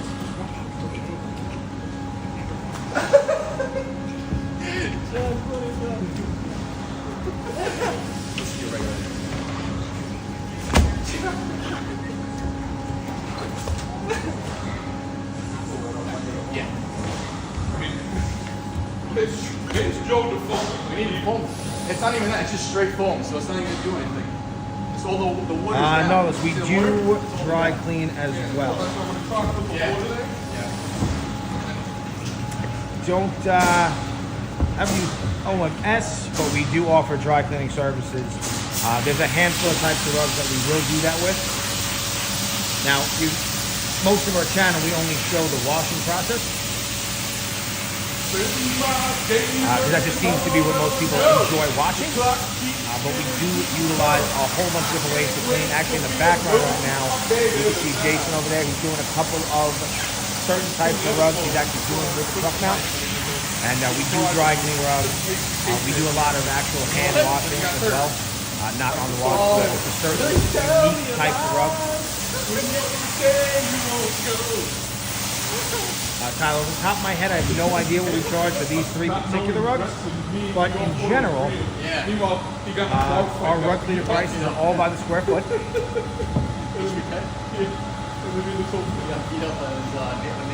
And that square footage price ranges somewhere between like $2.50 to $5 per square foot. An average rug, though, is going to be in that $3 to $4 per square foot range. We do also charge more for pickup and delivery. And we actually give a little bit of a discount if a customer sends their rug to us. Now, on the note of sending rugs to us, we are in the process of actually expanding our wash floor quite a bit. And once we do that, we are going to make a whole bunch of videos and show everybody how you, anywhere in the U.S., you'll be able to send your rug to us for cleaning.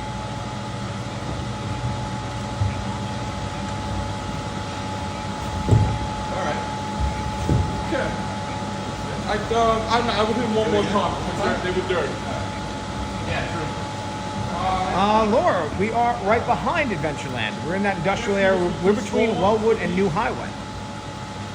And Laura, honestly, it really wasn't going on in Farmingdale that long ago. So a little bit of backstory about us. I mentioned this before. But primarily, since 1978, we're a family business. Yep. And I'm the third generation. And actually, he just walked in, Pat Senior. Yeah. That is my father over there. Second generation. That's the second generation. The second generation. But predominantly, we have been a office cleaning business since 1978. But during COVID, we realized less and less people were going into their houses, into their offices, so we better figure out a way to get into their houses. And for one reason or another, we got into the rug cleaning business. So really, we only started cleaning rugs here in this location in about really late 21, early 22. We kind of experimented with the business in 22, took this business really seriously last year, and now this year, we are, it's really kind of turning into a quote-unquote real business. So, I don't know when you left Melville, but we might not have been here before you left.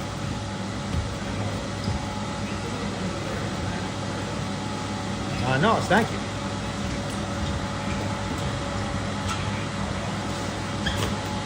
And if you're just tuning in, I see a lot of people jumping in and out all day here. Yeah. We are ATC Rug Washer. We're coming at you live from New York. We are on Long Island. It is a beautiful, sunny day in New York. Now, if you watch more of our live shows, you're going to hear me say that a lot. They're all making fun of me for it, but I'm making this a catchphrase for these lives. Really leaning into it now. I love you guys. Every time he does it, saying something. So we do a few type of live videos on our channel. Now, we're going to do 2 of these at once? Yeah, let's not. We're going to put 2 rugs in the centrifuge at the same time. This will go like And this. that's just going to leave this sad little one by itself in there. That doesn't need it. All right, Juan, before you start that, get them the next one. Yeah. And we've got a fun one coming up right next. Now, we've got a shag rug here coming up. And people tend to really enjoy... Yeah, Joe, I'll hit Joe. People tend to really enjoy these rugs. They're going to bring it over here now. Now, this one is going to be... It's not even that big, but it's going to be very heavy. Yeah. And step up to one step.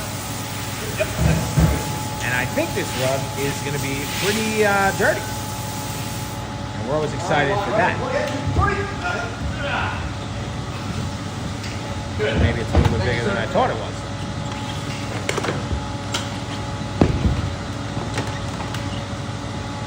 Just fits.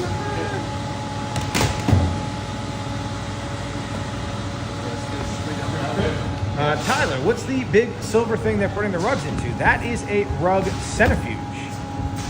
So what that machine does, it allows us to, it's actually a huge part of the rug cleaning process that you see in here. That allows us to rinse the rug very thoroughly.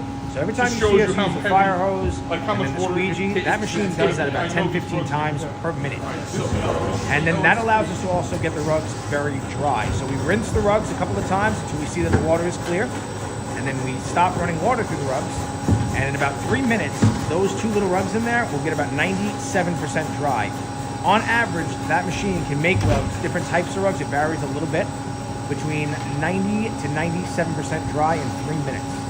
So it is a fundamental part of our cleaning process. You can see here those 2 small rugs. Now we got them pretty clean on the wash list. You're really not seeing a lot of dirt coming out of the machine, and that's exactly, sometimes you're gonna see a ton of dirt coming out of the machine. You really got it. Yeah, so you're doing this for a couple minutes here. Now you can see here, Joe, a couple seconds ago already started the fire hose, and it's gonna take a while to get this rug completely wet. Shag rugs in general hold a tremendous amount of water. And he's just wetting it, and you are seeing, it doesn't even look wet yet. Be patient with me. Be patient with the hoses. Be patient with the Be hose. patient with the hose guy. Now, a rug like this is going to take us a little longer to clean. Now, there's no pet urine on the rug, so that helps us a lot, time-wise. If it did have pet urine, though, we absolutely can clean it. And we do guarantee 100% odor removal. We will bring our customer's rug back to them with absolutely no blood odor, pet odor, smoke odor, anything like that, or else they don't pay.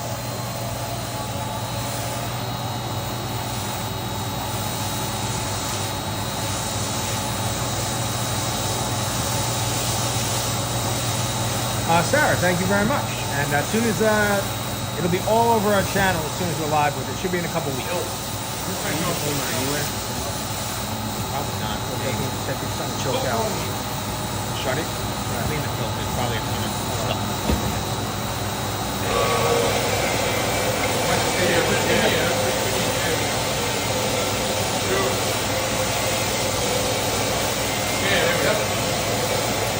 What if they jam the centrifuge? That would be, I don't think, possible on this particular machine. Now, this is our second centrifuge. The first one we bought was not made in America. It just wasn't built as strong as this one. This is a much better machine. And this one is built like an absolute tank. It's made from a company called Orbitech. They are based out of Alabama. The guy's name is Scott. He makes everything in his shop there. Now, I'm looking here, and you're seeing, this is no soap on the rug yet.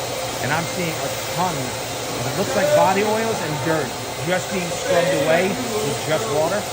And let's see how much we get out. Look over there. Look at something leaking out of this rug. No one thinks that was probably sadistic. Yeah. Pat, question. Yeah. That's dirt. That's dirt? Yeah. Okay.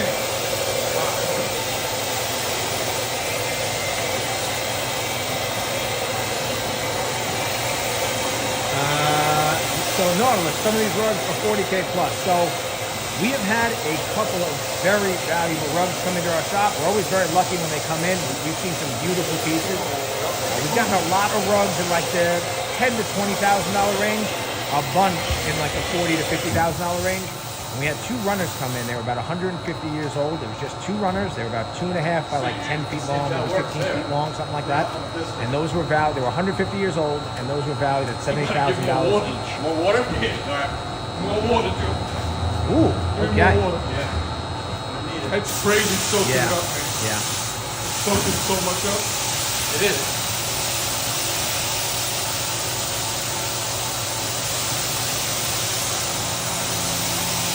You're only going to do pants. You do the back, you do pants. This is going to be heavy. All right, Brad, you have a wonderful day as well. Really nice. So, Brian, I had touched upon it. We get this a lot during the live streams. I touched upon this before, but I'm happy to answer it again. Because we started this business only in this part of our business in 2021, we are still looking into a water recycling system. But where we are, Wow. where we are here in New York, This is filthy. our water bill is actually very low. And the cost to implement a water filtration system is actually pretty high. So we are working on figuring out how to do that. But our water bill is extremely low. Like lower than you think it would even be. What are you laughing? Oh my God. No, do we use ChemSpec products? We do use some ChemSpec products. We really will find we'll use any product that we find is good. ChemSpec does make a ton of good stuff. This is nuts. Occasionally as a backup, we'll use their Oriental Rug Shampoo.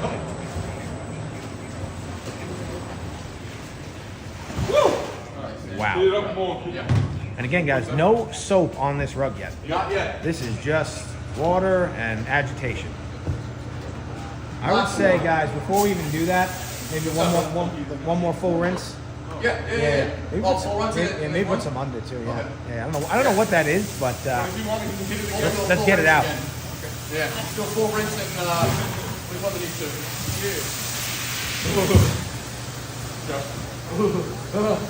So we're gonna try to put some water under this rug because it looks like a lot of that stuff there that's leaking out of this rug is coming from the back. Now I know this rug was in a garage for a while. But it looks like definitely very lived on before it came to us. Let's see what we get out here. He said to me last week, Soap odor. So our I'd say about 90% of the cleaning solutions we use have absolutely zero added fragrance. There, every once in a while, there might be a product or two that we use that it does have some kind of fragrance, but we use it very early in the cleaning process, and that allows us to did you hear us saying something about you on the line? really rinse it out of the way. But most of the products we use, outside of a couple of Very few products have absolutely no added freshness at all. And we're actually going to give this one again another pre-scrub and rinse to get as much of that stuff out as we can. All those, I mean, no, I saved it. I saved those. Still Laura, it coming does. out. Careful. Chloe, how expensive is it to get your rug clean? So all of our rug cleaner prices are by the square foot, and they range between like $2.50 to about $5 per square foot. And now a lot of that's due to the type of rug you have and what's going on with the rug. Look how much of this stuff we are still pulling out here. I knew this was going to be a fun one. I wasn't expecting this one. Teresa from Phoenix, thank you very much for watching. Hope you have a wonderful day as well. Nicotine maybe, I'm not getting any of that odor though. And nicotine tends to be like slightly more yellowish, like almost like a more viscous, thick material. Just water. Watch this. Senior, watch this. Yeah, move over a little bit. Yep. I'm gonna go over this. There you go, get out of there.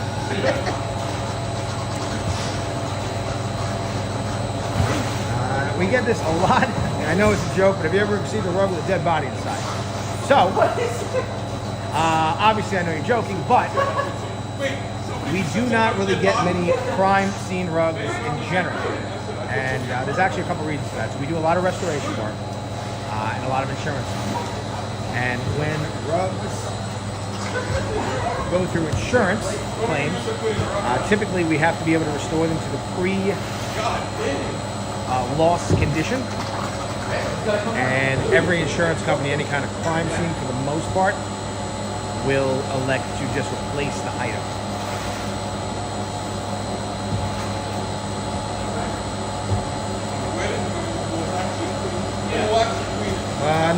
Yes, we have two truck mounts. We have a Butler, and we have a Hydro Master. It's so cold. What happened? What happened?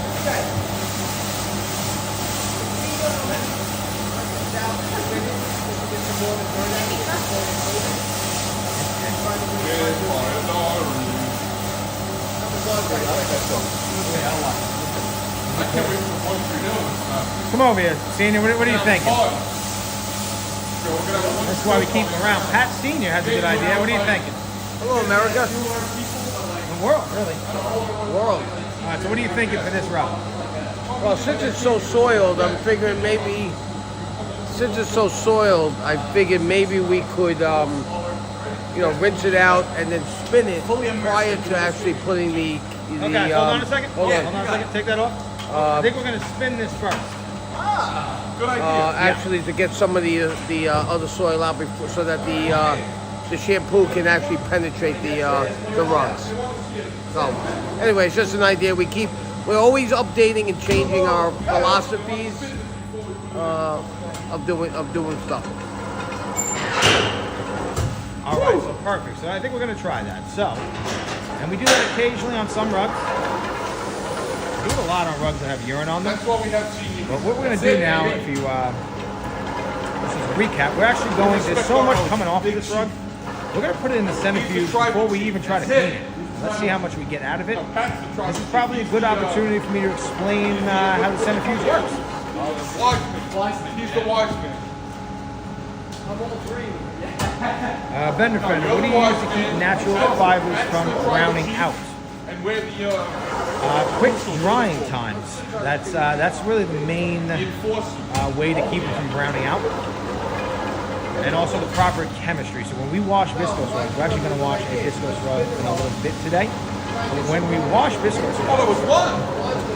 you want to use something that you want to use the right chemistry. There's a couple of companies, not a lot of companies, but a couple of companies that make Viscose specific products. Because even though Viscose and cotton are very related, they're both plant fibers. They can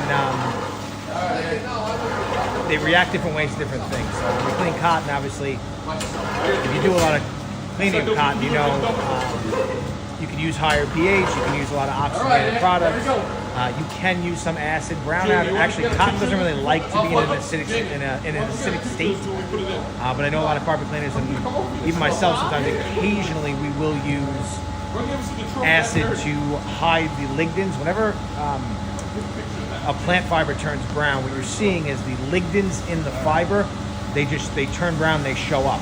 There's two ways to remove them. You can use oxygen. Oxygen permanently removes them, but at the cost of the integrity of the fabric.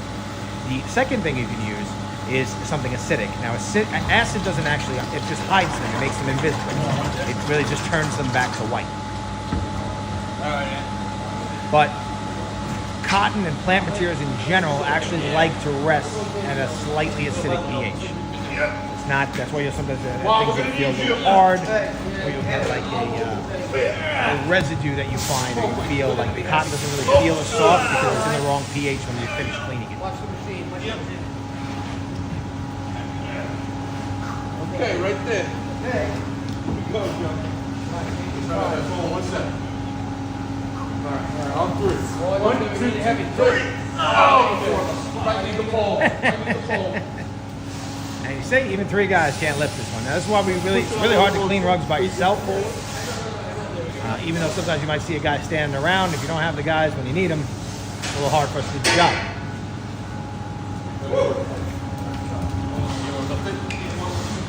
Do we ever have times where you get a rug that smells where it makes you go ew? We're getting real nose blind to, I don't really find urine to be that hard to smell anymore. It doesn't bother me that much anymore. What we're seeing there now, we are thinking about, once we get our new washer, getting an automatic crane for large rugs like this. Yeah. But we need to see what the new washer looks like before we do it. Just push it right through. One, we'll take it over here. Push it. Push it good. There, we got it. Okay, Joe. Still gonna have to lift it. Yeah, no, let it go all the way. I would get on Yeah, all the way one. No, wow. You gotta put it up here. Yeah, okay. I got it. Yeah, help with the lifting. I'll lift over here. Yeah. I understand. On 3. Hey, we got to do it. Okay, no, that's what we want to do.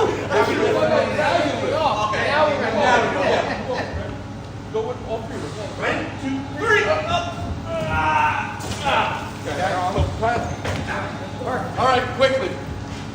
Now we only got to do it twice. Yeah. Shit. What do we got to do another time? Wow. Should we have the loss? Yeah.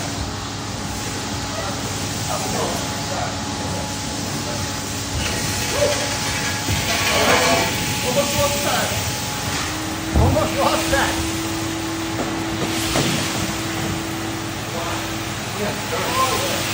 One of the filthy drugs we've done a lot.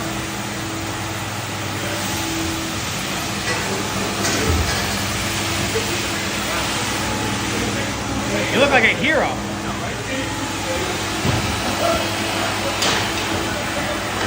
All right, so that rug is in our centrifuge now. It is absolutely full of water.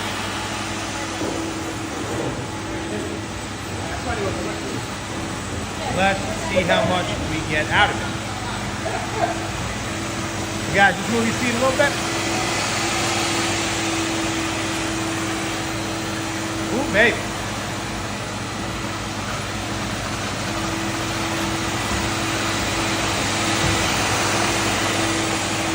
Wow. Okay. And again, guys, we haven't done any quote-unquote cleaning to this rug yet. We use our machine to loosen some of it up, and we are just letting the centrifuge knock out all that stuff for us before we even have to clean it. Now, the reason we're doing this, and we do this occasionally on urine rugs sometimes, but this is going to allow our shampoo and our soap now to not have to fight through all of that dirt that we can just easily remove with the centrifuge.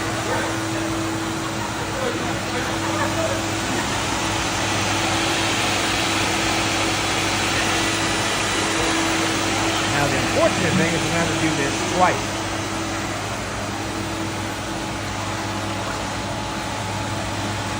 Let me get back to some of the questions. Yeah, and you can see it's starting to get clearer? Yeah, finally. Wow. It's a ton of that dirt just coming out. Good idea, Juan. I love how Senior was taking all the credit. Classic Senior taking all the credit.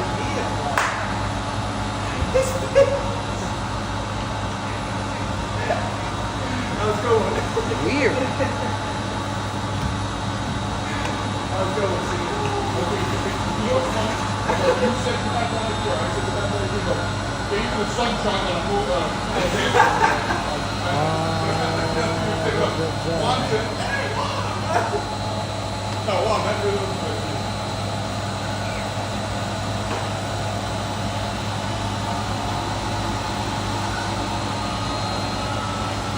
Senior, when are those steaks coming?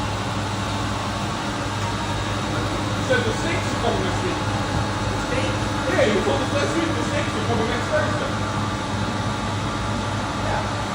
All right, so now we're gonna get the rug dry, and then we're actually gonna clean it and do it one more time.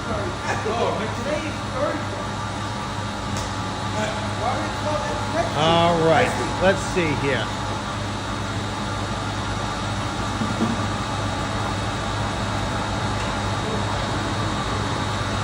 I don't want to say, but you know where I was going to get them from, right? The cows. All right, so back to It's fine, yeah. let's see what we got here. Trying to catch up with some of these questions. So, for a homeowner, if a cat is peed in the house, to mark territory, is anything that can completely get the smell gone? In your home, probably not. So when urine dries, and it's starting to get nice and dry on that rug there. When urine dries, it crystallizes and it no longer becomes water soluble. And anything that you put on that, all you're going to do is basically add that whatever cleaning solution you're trying, you're going to leave the urine there. You really need to get it professionally cleaned, or at the very least extracted, especially if you're having an ongoing problem. My moose dog, we're going to add Norvec crane with the new floor and heavy rugs. Yes, that we're going to have to order. We're going to order that though after we get the new floor to see where it belongs in the new shop. Yes.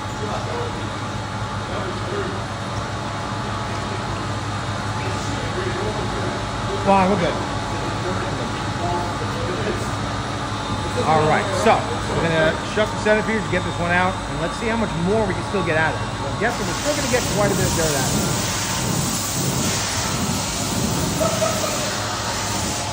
Sisal rugs, can we clean them? Yes, they do get washed. They go in the centrifuge. Now they tend to stay a lot wetter after the centrifuge than most rugs, and we have to get them dried very quickly. Occasionally we will block them to stop any issues that we might have with the rug.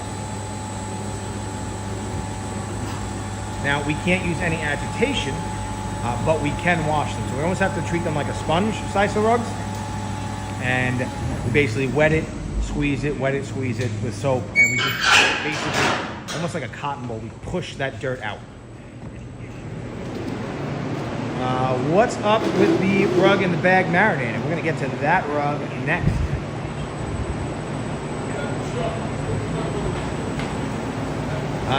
Nope, this is not a Centrifuge machine. This is an Orbitech machine. This comes from a guy named Scott. It's another family business right in Alabama. And in my opinion, they make the best stuff in the world. Now, they made everything for us in the shop. They made this washer. They're making a new washer. This cart here, one of our drying racks. Basically, slowly but surely, we're having an entire Orbitech facility here. What's up? No. To the back. Yes. Andy. Let's go, fellas. Let's go. Let's go, Andy. Do the back. Do the back. Yeah, sir. You want to do the back, you say? Do the back first? Oh. No, do the front. Do the The front. Yeah, just open like this.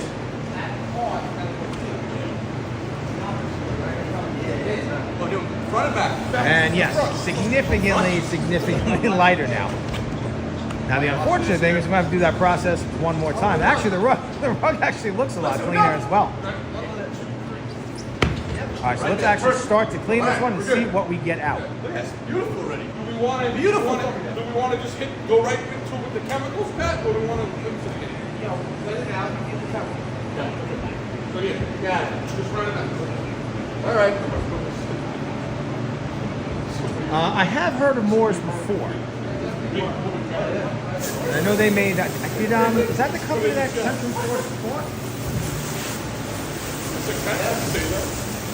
Sorry, I was moving the camera. Is Moore's the company that Centrifuge recently bought? I thought they bought somebody. Is that who they bought?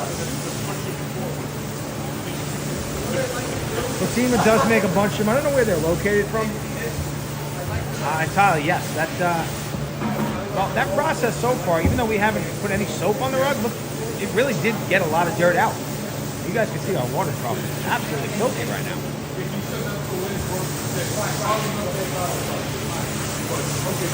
All right, so now we're going to actually start to clean this rug. And once we get this rug clean, we're going to do a couple more rugs today, but we're going to jump to the bag rugs next. You know what? I kind of agree with you. Let's get when we do that, yeah. Sarah, thank you very much. You've seen that already. Let's get it all out. Thank you very much. And we are a family business as well. Unfortunately, the third generation not around anymore, but still my father here and myself.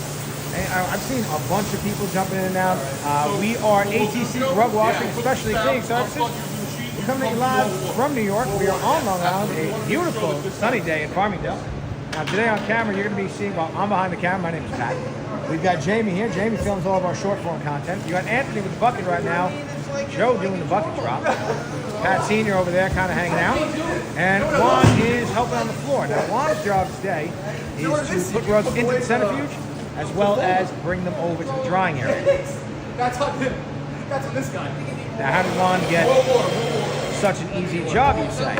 That's because Juan does quite a bit of washing during the week. This is kind of his day off from the wash floor.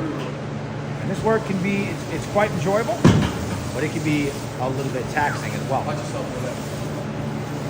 Now we only clean rugs every Tuesday and Thursday in our shop, and every rug we clean is for an actual customer. So you may have seen, if you've never seen our channel before, we realize that a lot of people, and you've seen some other rug cleaning channels, you may notice there's a lot of like sensationalized dirt, like a lot of channels that making rugs basically dirty on purpose. Now that's made carpet cleaning very popular, rug washing specifically is very popular. We're grateful for them for making it so popular, but we wanted to make the point of our channel really for two reasons. The first reason is we wanted to show people what it's like to actually clean rugs for customers. And what we actually see on a real day-to-day basis, we see a lot of body oils, like pet body oils. We see a lot of just dirt, a lot of lived-on dirt, and we see a ton, an absolute ton of rugs that come to us with urine. And we do a lot of restoration work as well. We get a lot of rugs in our shop from floods, fires, puffbacks, stuff like that. But 70% of all the rugs that come in here, I would say, are from urine. And that's what's going on in that little rug bag over there.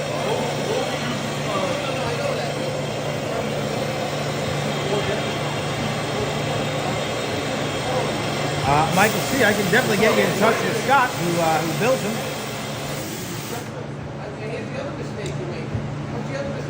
Candace, that's good to know. Thank you. Yeah, this software works really well, but sometimes it can be a little hit or miss with multi-streaming. Maribel, how many rugs we washed? Is that like today or lifetime? What? What are we talking about? This? Synthetic. 100%. I know that. I saw it. We're past it. What are we stopping?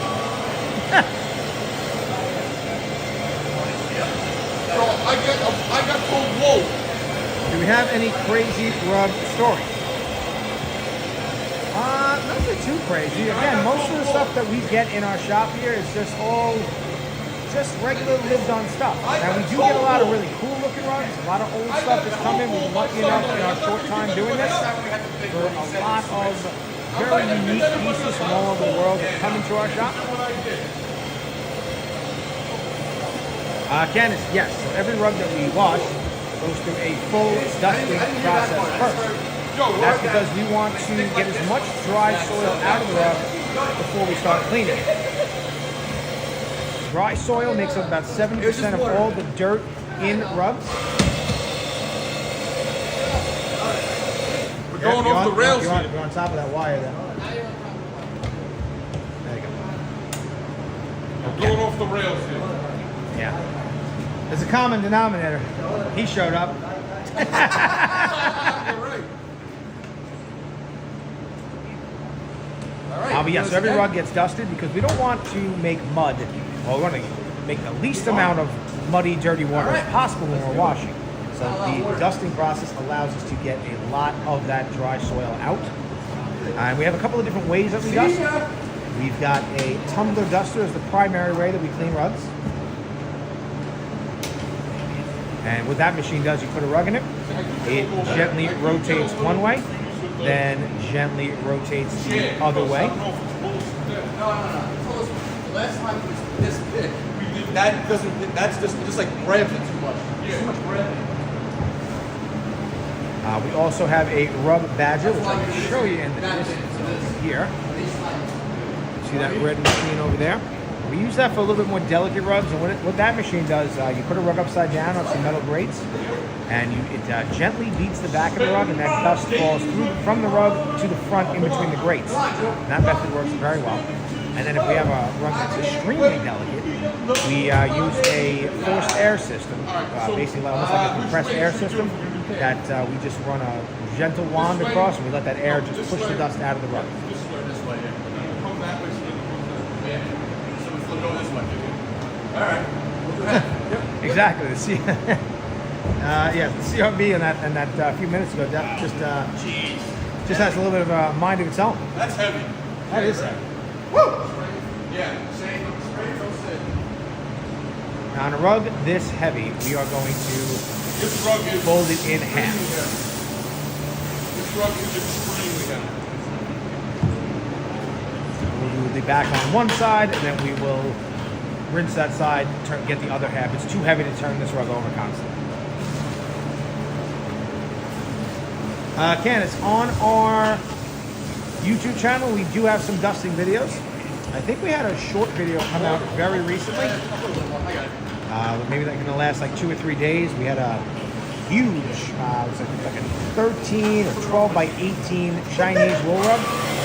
And you got to see like from what happens when rugs are older and you walk on them a lot, especially wool rugs, the dust that's in them is very jagged, and it causes the rugs to some of that wool to break down. That's why you want to clean your rugs regularly. You want to vacuum very regularly, especially if you have nicer wool rugs, because dust will actually start to break the wool down, and then that wool will further exacerbate the problem and start to break down even more wool.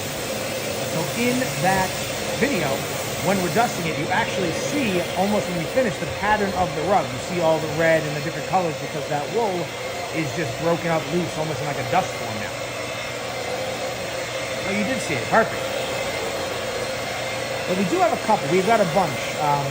They just don't, for some reason, a lot of people don't love watching the dusting videos. We don't make as many of them, but we do periodically make them.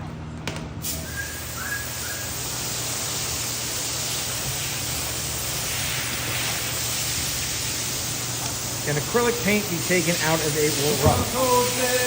It can. At the very least, it can be made to look a lot better. It will depend on how bad, how deep the paint is. Sometimes, believe it or not, if you have, like, let's say, one spot of paint, the best method is to just lightly scrape it off and almost just take off just the tips of the wool in that area. The problem with paint in particular is a lot of what we would use to break it up and remove it, it can't really sit that long or at all on a wool rug, and can cause some damage. So every time we get like unique stuff like that, we have to look at what's going on with the rug and come up with a realistic expectation and really the best method that makes sense for the rug. Our main focus here is we don't want to replace a stain with a new stain that we made. That never makes a customer happy. But if we can remove a stain completely, we will. And at the very least, we try to aim for some level of success with the stain. So if we can get a stain 70, 80% better, typically that's a really good outcome depending on what's going on with the rug.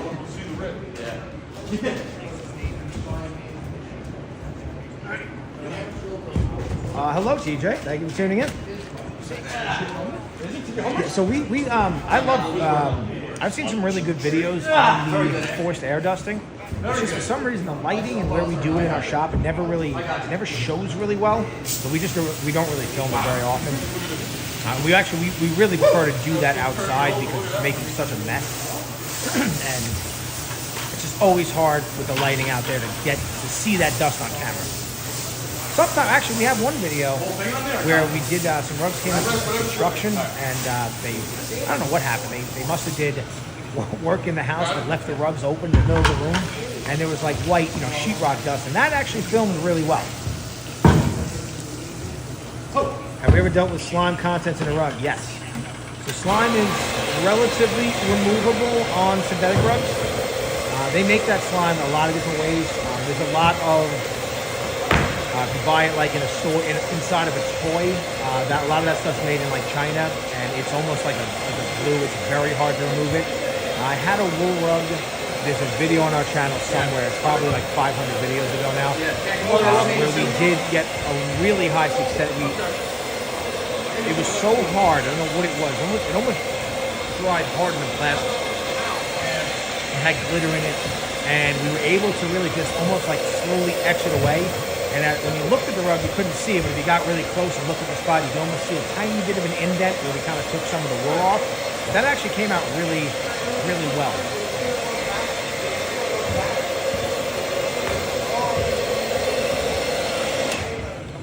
We do drug and alcohol testing on the workers. At this time, with the size of our workforce, no. I also know all these guys, so Joe and Anthony here, I've known them for over 25 years.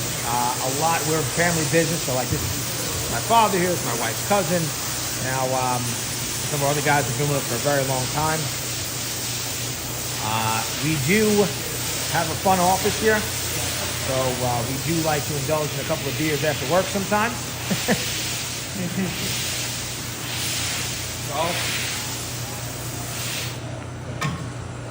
So, Ryan, good question. In the summer, it can be a little brutal in here. We do not run any air conditioning in the warehouse. Our offices are air conditioned, but it can get very hot here in the summer. Especially because of how much water we're using when we're cleaning. It gets very humid in here. Yes. It can be a little brutal to work in the summer here. In the winter, though, yes, we do run heating. So like a day like today, the temperature out, it's not really that bad. It's probably like in the low 60s. You can see the guys as they're working, they're wearing shorts and t-shirts now. But right above you see there, when it is really cold, we will keep that door closed, and both of those are for heat. It absorbs so much. Yeah.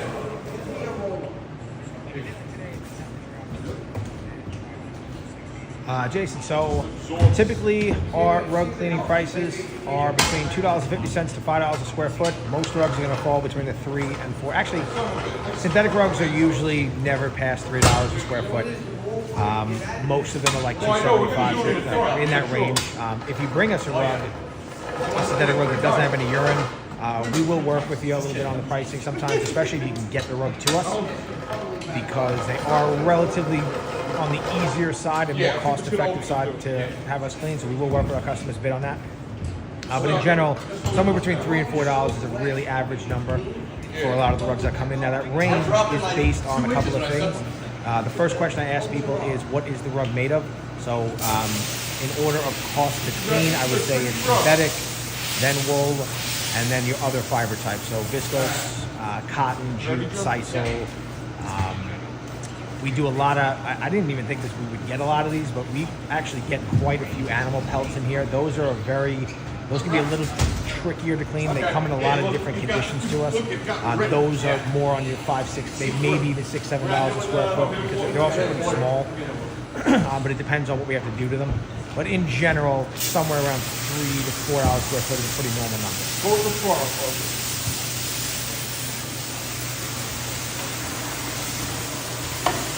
Yeah, we got a lot back there, right?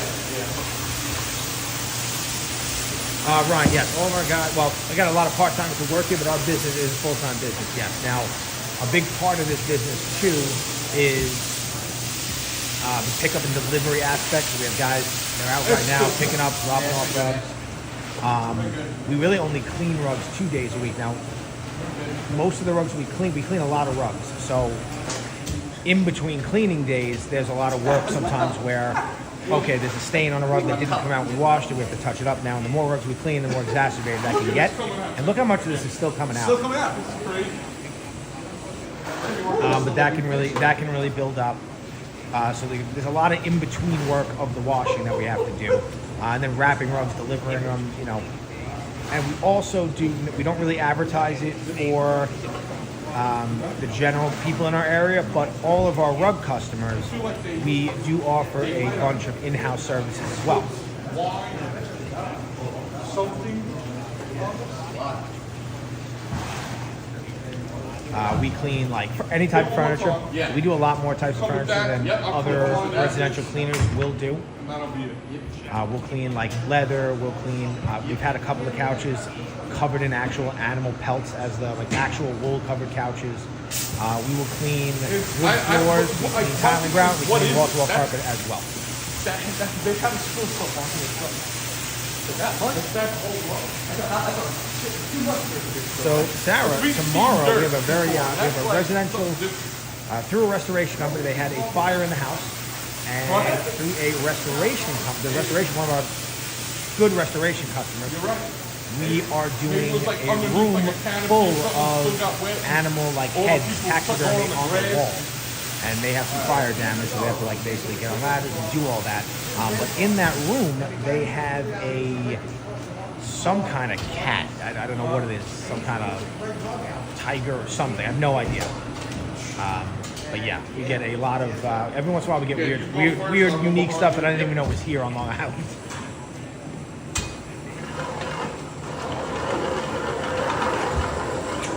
Go twice and then I'll go.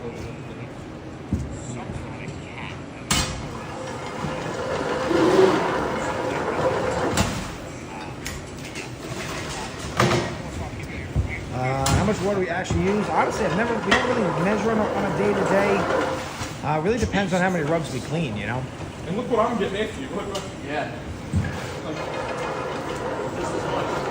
How much more? We get a lot of rugs that have mold and mildew damage from flooding.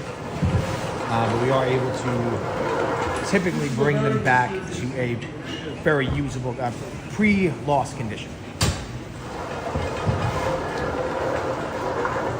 And I think we're about ready to get this one in there. Yeah. That's why we're doing the double action. Okay. Yep.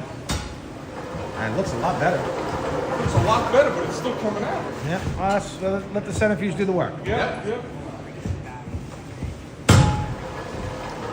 Sarah, I'm going to take as much video as I can, but we are doing this in a customer's home, and I don't know how comfortable they're going to be with that. And it's not our customer; it's the restoration company's customer that's subcontracting us to do that. So I will ask, and if I can, I will.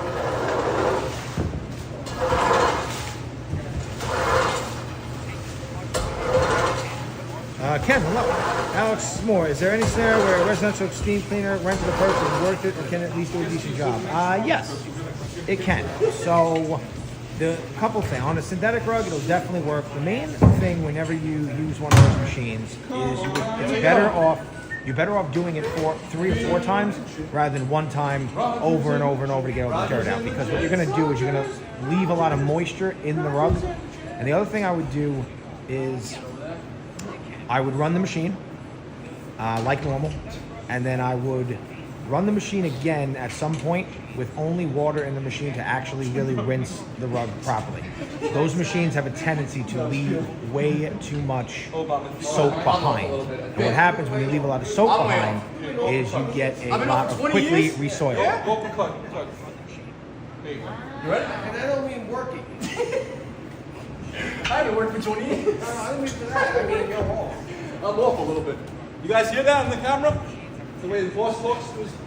Matthew, that's a good question. So the biggest reason that I would say, well, obviously if a rug is very expensive to replace, then it more than likely would make sense to clean. But with some of the less expensive, like synthetic rugs, what I usually tell people is, look at our cleaning price. What's going on with your rug? How much it's going to cost? Look at the cleaning price. And if there's a couple of things. So if you want to, if you can find a good replacement and it's going to cost as much as it costs to clean, then you might as well replace it. Now, Pat, some you of our wanna do this part customers, again? sure. Hold on one second. Be right back, guys. Be right back. Alright, so the idea, he's just gonna. Yeah, first is onto that. You want to help Gotcha. him with it? You want to help him lift it with it? Get ready on 3. 1. All right. Now Okay. hands, now come Now over we're here. getting that over there. 1, 2, 3. Up! Okay, now You got that? Nice. You're so strong. all right, I think it's time for what everybody came for today. All right, let me clean this off. Is this the last one we're doing? Yeah. What? This one. That's not the last.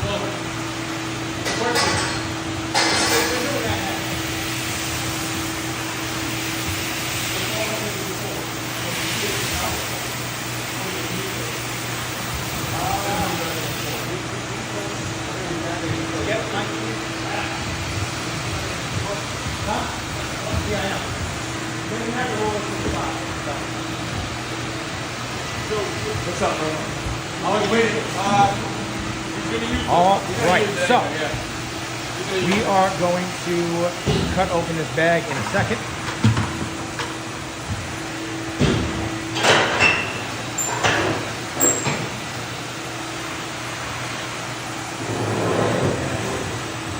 Now let's see how much more we can get out of this rug.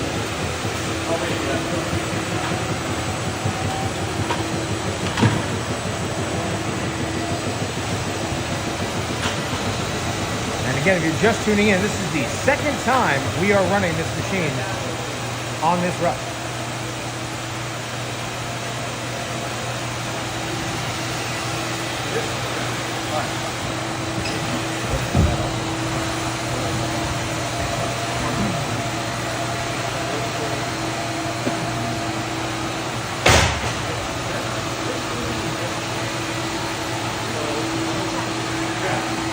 Guys, just move over a little bit. Oh, sorry. Everybody wants to see your butt cheeks, Joe, but trying to run a Who nice, doesn't want to see Joe? trying to run a nice, clean shop here. You know what I mean? They want to see you. I want this guy, man. All the fans today. We're gonna do that. All right. So what we're gonna do is let's go this way. We're gonna cut this open. Yeah. All right, we're gonna cut these, cut the rugs open. We're gonna rinse them out. Yeah. We're gonna spin them. Then we're gonna put some stuff on them, put them back, and then we're gonna go to the next rug. All right. Okay. Need a little slicer. All right. So you guys, put some new gloves on. Yeah. Put the gloves on. You want to see this? The scissors over here. The scissor. We got scissors. Pat, do you want us to move this over into the middle of the thing or leave it there? No, like this. I got the scissor. All right. Everyone gets together. Whenever we do this, it feels like Christmas. We're gonna throw it in there or no? We are going to throw it in. Yeah. So cut it from Over there. You stand over there. Cut it from that way, this way. Yep. All right, you go. Hold on. You guys ready? Good. Hold on. Yeah, we're just trying to figure out the angle. What? We're doing this. We're doing this. We're doing this. You guys ready? We're ready. Ready? Joe, just move over. Go over Yeah. there. You All want right. me to Yep. front that way? Yep.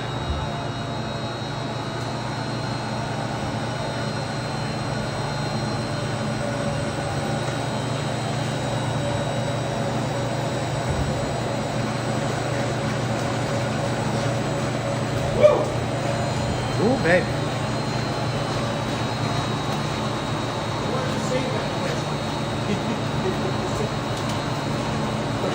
That's okay.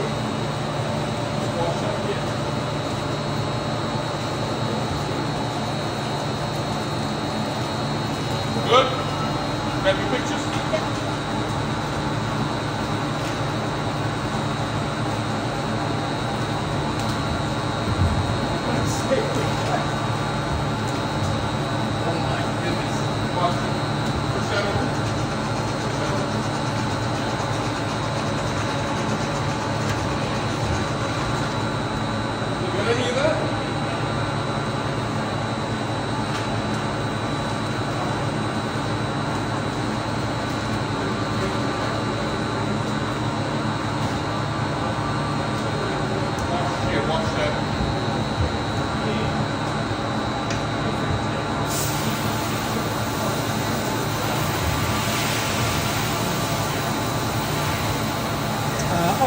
back to some of the questions while we get set up here.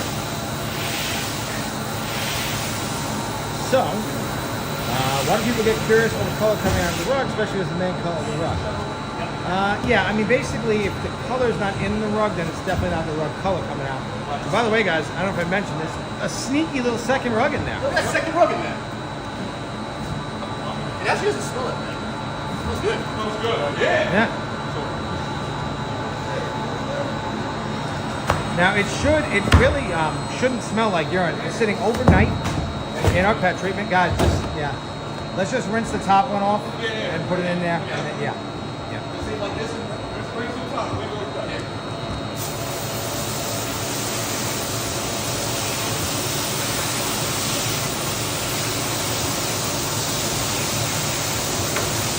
Woo!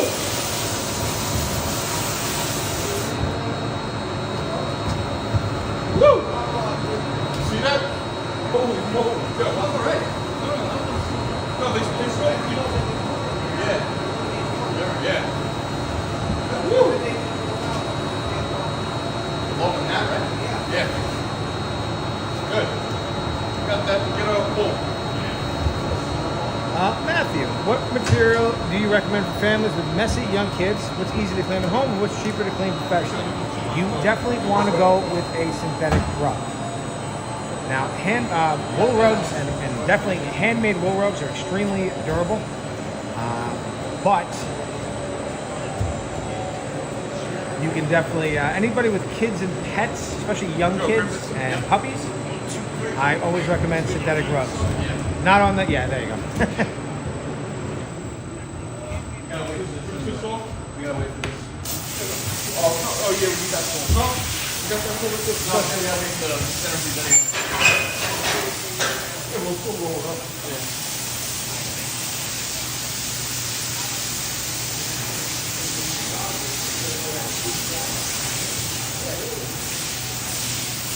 And back to I'm just catching up here with a lot of questions, guys. Yes. So, yes, back to the point of what rugs do we tell customers not to clean? Basically, if a customer really likes their rug and they want to get it clean, we'll clean it for them, obviously. What happened? A-Rod in the jet? A-Rod. All right, Carla, was there a smell? No. No, we actually there's No smell at all. And that actually will happen with the cleaning solution we're using for urine in this particular case. It kills all the bacteria. And once you kill all the bacteria, you really kill all the odor, but it also deodorizes in general as well. And when you let something sit for that long in a concentrated solution like that, typically it does not smell. So what you're seeing really at this point is just broken up urine crystals that are relatively inert. Now what we're doing here is we are going to put each one of these into the spinner.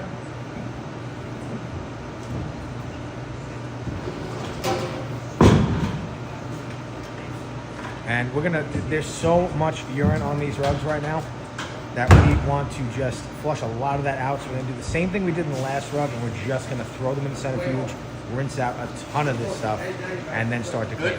Then we'll actually clean them. And we're actually gonna go through a double process with these rugs. So we put the rugs in a den. Yeah, let's get that one in there. Yeah. Yep, let's go. Ready? Yeah. Just put it on here? Yeah, I'm over there. You can't wait to fall. Whoa. Yep. There you go, man. There we go. Okay. So, sorry. What we were going to be doing here, we're going to rinse out as much of that urine as we can. And then we're going through a second process. So, once we get all of our first cleaning solution out and as much of that urine out as we can, we are going to actually replicate this process on the floor using a little bit of a different chemistry. Now, I'm actually, from this rug here, I'm actually starting to smell a little bit of urine. Yeah, I smell it now. Yeah. Yep, I smell it now. And that definitely can happen when you have this much of a buildup. And that's why we're going to do really almost a triple process on this rug.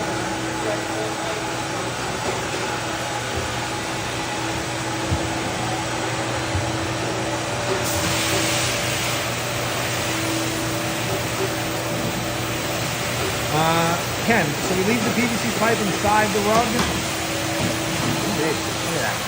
There we go. So you leave the PVC pipe inside the rug when you put it in the machine. Yes, we don't really do that. We don't do that. The pipes we have holes in them, they're perforated, so the water can pass through. But we really do it to give it more structure to the rug when we try to just put it into the machine.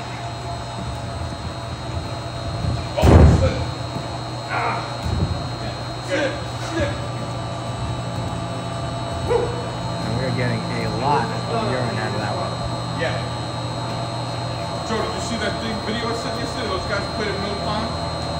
Oh yeah. You see it, I Pat? didn't watch it though. I didn't watch it. The guys from Ford went and played at Mill Pond. And they were like, just like we always say about how that par, that hole 8, they're like, how was that not a par 5? They said, Okay, how much we charge about that size? The different price for And they're something like, it's extremely a par dirty. hole. Not really. We don't. So That really is. we like, basically you're hitting out of like tell our where customers that we'll get the rug clean for them, and we do as best we can to, because we can't really go look at every rug before we pick it up. Just doesn't make sense to send drivers and stuff like that. What we do is we ask a lot of questions about the rug. We get some pictures and find out what's going on with the rug. Now, we've cleaned these rugs in particular. It's actually our third time cleaning these rugs for our customer, so we always kind of know what to expect. And then we charge something like this. You're going to be more in the $3.50, $4 a square foot range. Now, we are letting a lot of time and machinery do the work on these for us. So, we put those rugs in the bag overnight. We let the cleaning solution do the work. Not really a lot of labor involved, and the cleaning solution is actually relatively cheap, believe it or not. Now we're using this machine for 2-3 minutes just to push out as much of that urine as we can, and then we're going to do the same thing with this one, and then we're really going to start cleaning the rug like any other rug, any other urine rug we have. Dad.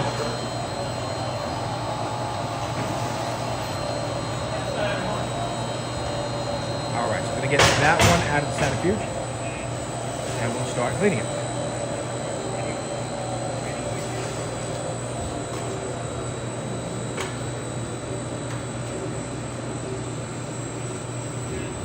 Getting that one out? Yeah, get that out. Work right on that. Now, our resident smell chief, for the most part, is Pat Go Senior. right into the, I got the book. My father's got a phenomenal nose. And sadly for him, we make him smell every rug. Well, many of the rugs.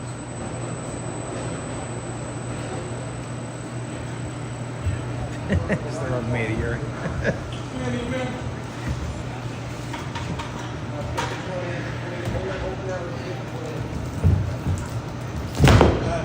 All right, so we'll get that one in there. We'll start working on this one. Now, I want you guys to do this one sideways. Yeah. Yep, we're gonna roll it over there. We're gonna do the same thing with that one, and we'll go to the next rug, and we'll come back.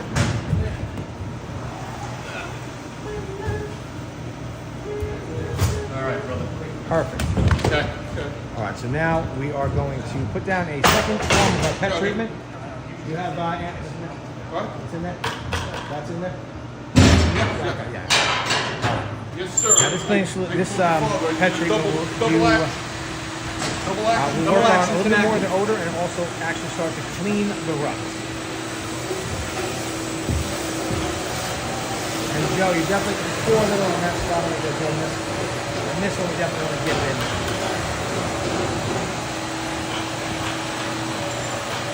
Right back here too, Ed. A little bit back here.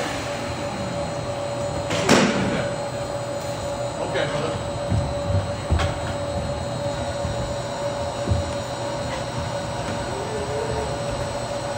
Now, these are synthetic rugs, so it allows us to really utilize a little bit more aggressive machinery. So this is our, if you're just tuning in, this is our, if you've never seen anybody talk about one of these machines before, this is a CRB machine, it's a counter rotating brush machine. And we use this on synthetic rugs because it allows us to deeply drive our cleaning solution deep into the middle of the rug.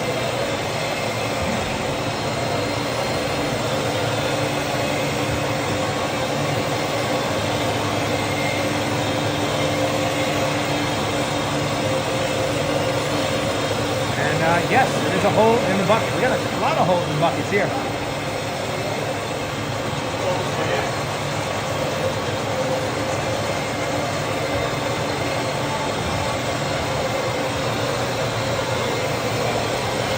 gonna roll it over the side, right? Do the back. Back first.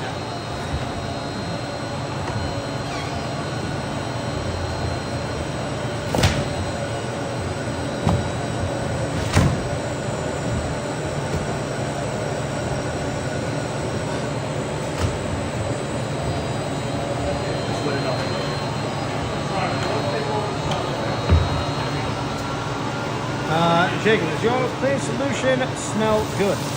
So most of the cleaning solutions we use have no added fragrance to them at all, and that's because, especially this day and age, a lot of people don't like the smell of different things. We want to bring our customers' rug back to them smelling just like a brand new rug.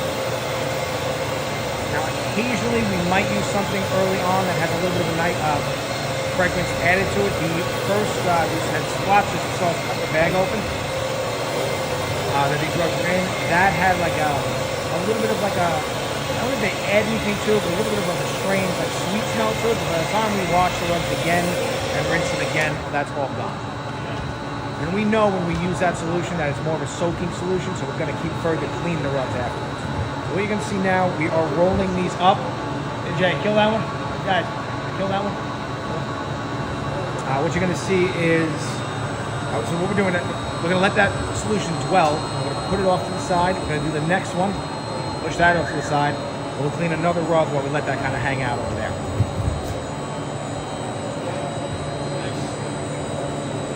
We're gonna do a little bit more for the bigger rug. Bigger rug. For sure.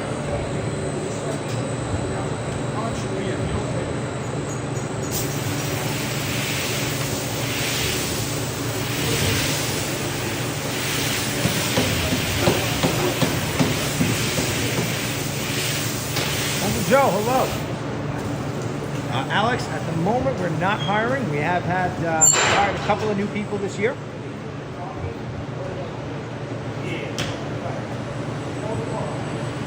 And again, I see a lot of people have jumped in and out. So if you're new to our channel, we are ATC Rug Washing and Specialty Cleaning Services. And we're coming at you live from New York on Long Island. And it is a beautiful sunny day here in Farmingdale, New York. Now, if you've never seen our... Now, wow, look how much cleaner this rug is. And again, we haven't really done much to it yet. We're actually starting the cleaning process now. Just a little water? Yeah, a little bit. A little water.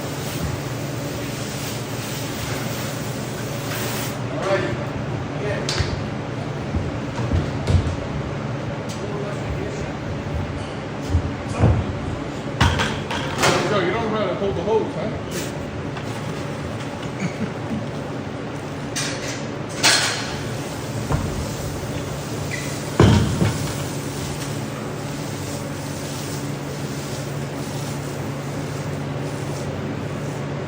I'll put down a little more.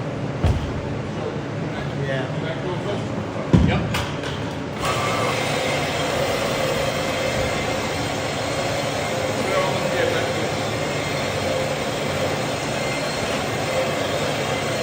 This one looks good though. Just a little bit. Yeah, this is the one in the past, though, that's given us more trouble. Yeah. The first time we had these rugs come in, I think I had to wash them 3 times. The only time I've had to wash a rug 3 times. I don't know what it is about this. So thin, too. But these particular rugs, my 3rd time cleaning them, I just want to clean them once. Nice. Now, if you are just tuning into our channel for the first time, we clean rugs for actual customers. We never make any rugs dirty on purpose. You're going to see a lot of urine on rugs that we clean. You're going to see a lot of rugs with maybe like from water damage. You're going to see a lot of rugs from smoke damage, that rugs that have been fired. We do quite a bit of restoration work in our shop here.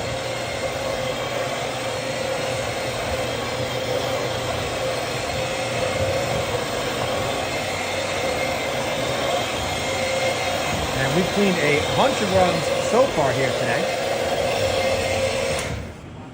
And once we let these roll over to the side, we are going to go in with another rug. Now I'm going to get a quick drink of water. I've been going for about 2.5 hours.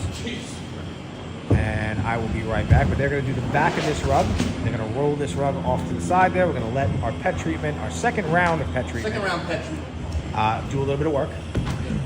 Now, I do see there's a lot of urine pooling on the back of this rug, Yep. and I'm seeing way less of that now. So we are slowly but surely getting there. And then we'll get on to the next rug, and we'll come back to these, finish these, and then we'll probably do one more rug after that. Now, on our channel, we do a couple of live videos. This is our CCTV style, AMA style live video. We do this video every Thursday morning, 9:30 Eastern Standard Time. And I stand behind the camera and I tell you what we're doing. I answer any questions you have. And I do that for about 3 to 4 hours. Kia, thank you very much.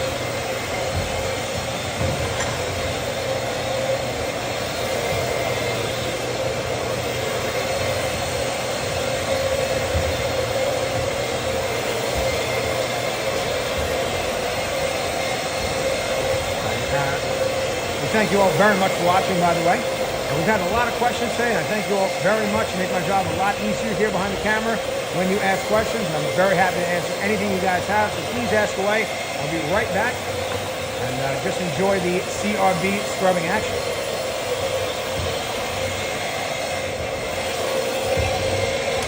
Roll it up. Roll it up, brother. Need help? No, I got it. Ooh, my God.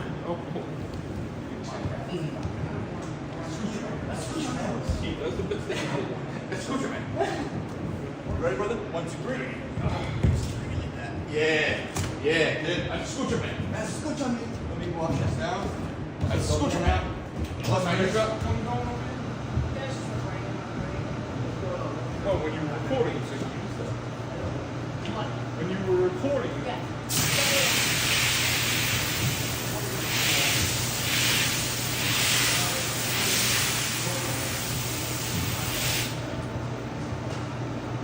This is gonna leak out from over here. Maybe we should put this here. it's okay. It's leaking out to that. You fit this one on you? How big is it? I can't see. Unless we finish, we gotta finish these maybe. We finish these first and then do that? That's what I'm saying, but I want to. I think you could fit. Nah, we're going to get into this. Is it 10 feet? This can't be here. Yeah, it's can. This can't be here like this. Okay, we gotta move that up there. Yeah, this gotta go up there. This is leaking, yeah. That's it. Yeah. Oh, I thought you said to do that side. Yeah, no. We'll put this here and go off. All right, I'm just trying to figure out the next rug to get for you guys. Jay, go outside, get the medium-sized rug. So now we've got another rug coming in. Now these ones, We're gonna move that there. rinse all this off, guys. Yeah. That's a big guy. Now we got, these are a little unique. So,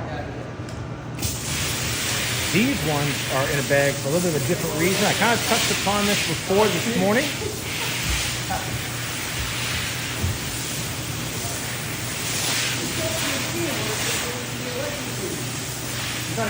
And just make sure you get back here, so. I'm gonna get the thing and move it, hold on. Let me do this first. Juan, put that on the cart. Let me do this first. I'm gonna bring all this stuff up. Guys, get out of the way. Help him, please, guys. Let me just get this. Okay, so. Now these rugs over here are, All right, okay. Just spray it down.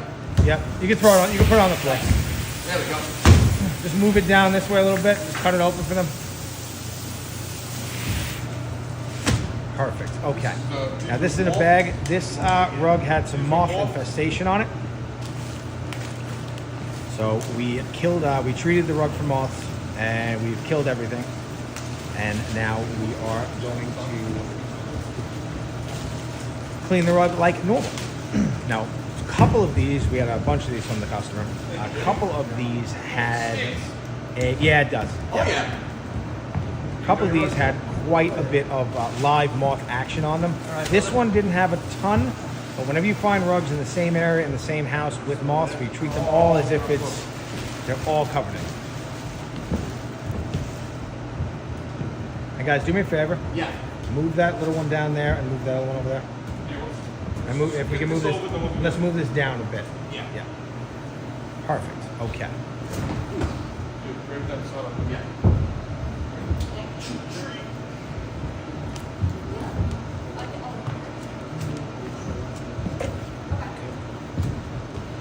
Nice. All that, whatever they stuff on. And move this. Just move it a little this way, maybe. That way? Yeah. Okay. Perfect. All right, so we have a wool rug here. Like I said, had a bit of a moth problem. Now we have another one outside that Do that has up so the most moths I've ever seen on a rug. Okay. But we'll be cleaning Okay, that what do you one want a me to little do? bit later. LSD? LSD. Okay. I didn't know if you want me to do something. Yeah. Yeah, you guys got to get that stuff I got out the of here. chemical out. Yeah. What are we getting out of the way? Get the chemical out of the rug. Whatever we need to get the chemical out.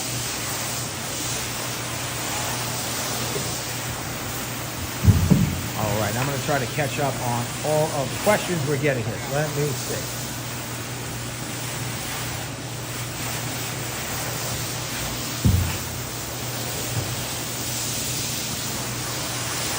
We don't do any mattress cleaning. Does your undermat have holes in it or drains that are, it does not, Michael, it does not. And there's a reason for that. So if you, and you'll see this a lot, if you look at anybody who starts a rug cleaning shop, if you look at anybody who cleans rugs that starts a YouTube channel, especially when they first start cleaning rugs, we used to have one of those, and you'll see a lot of channels that have that underlay floor that drains. The reason we stopped using it is because a lot of our cleaning solutions need dwell time. So what happens is when you have that kind of floor, yes, more dirt comes out quickly, but a lot of your cleaning solution comes out as well.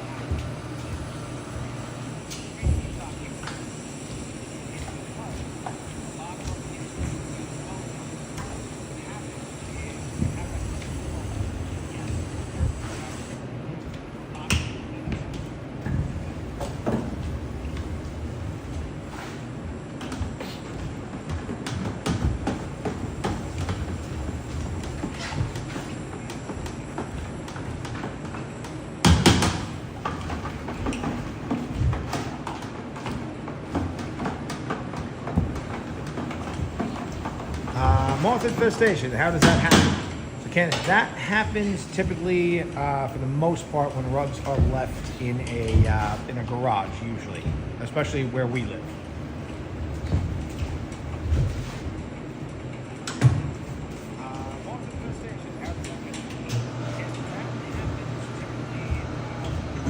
What is the price for rug cleaning in your area? So we come in around $2.50 to $5 per square foot. That's kind of the general range, and most rugs are the $3 to $4 range.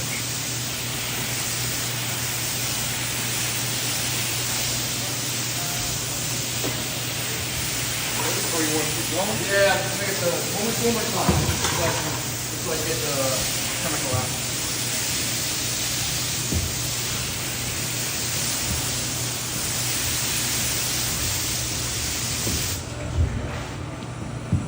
So many moths, surprise, no holes. So now this one was in the same garage, so we didn't really see that much. We had to treat it that way, but one of them that we're going to be cleaning today definitely has quite a bit of holes. Not really noticeable when you look at it, but if you really get down on your hands and knees and look around the rug, and especially the more you start looking, the more you'll see. But in general, the rug is in still very usable condition. And it's a unique size too. It's a little larger than a typical rug. And they have actually our customer just bought the house, and it really fits the room well, so they want us to clean it.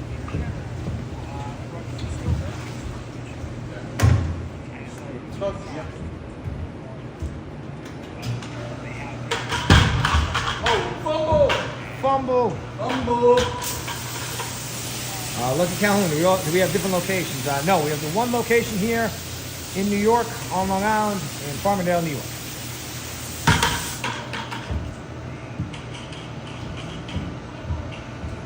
Ken, yeah, it happens.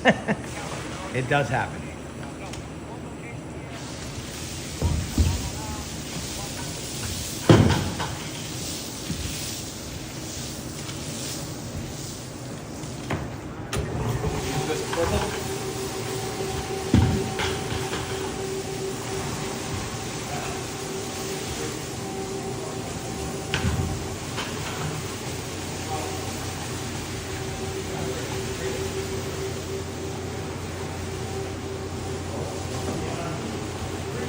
Good. Very good. Frank! Frank! Frank! I did not send you to go to Okay. You stink! You stink! You stink! You stink! You stink! You stink! I did not send you to go-kart camp. You stink! You stink! You stink! At the age of 11, I weighed 349 pounds. I had bad skin, no self-esteem, and no self-respect. But now, I eat success for breakfast with skim milk. Pounds are gonna fly, and that is out of here, mister. And we're gonna do it together. Oh my God.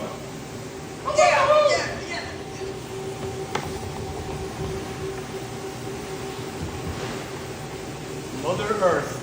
Mother, oh yeah. No, I like when you do the introversion. Today's life section, work section, where he goes, pull an order now. All right, let's get our hands dirty. Slide. Whoa. All right? Watch your feet there. I got something tricked up in my butt. All that thing.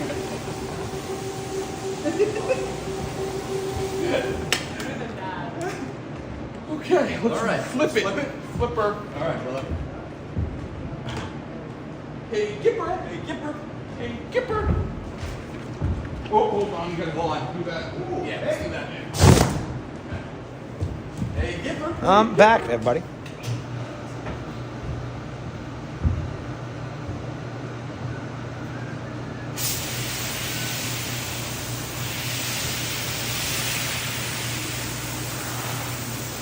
All right. Okay. Ready for this?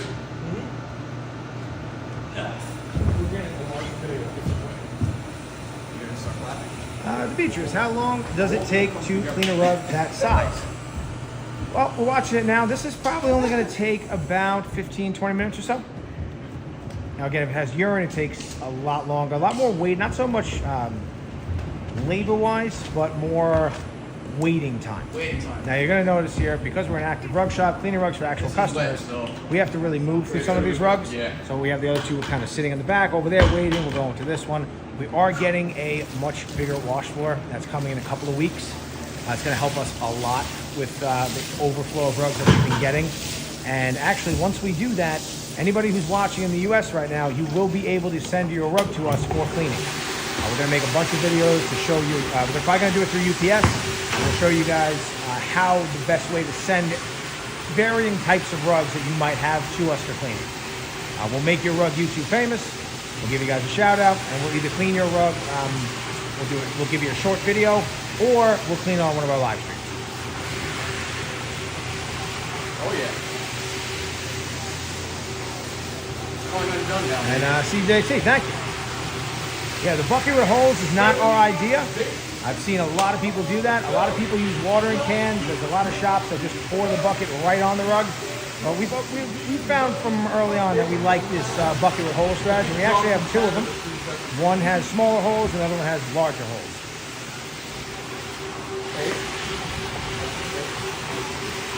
Betsy, we do not use the foam stuff that other carpet cleaners use on YouTube. Honestly, a lot of that stuff you see is not really a good way to quote-unquote clean something. It's just looks kind of fun on content. It's really a lot of rug shops, not really rug shops, there's a lot of guys making rug cleaning videos to kind of, as a profitable channel, not really for customers. So like whenever you see rugs that are like tons and tons of caked on dirt, that's not really real. Nobody would either bring us a rug like that, or even if they did, we would never clean it that way.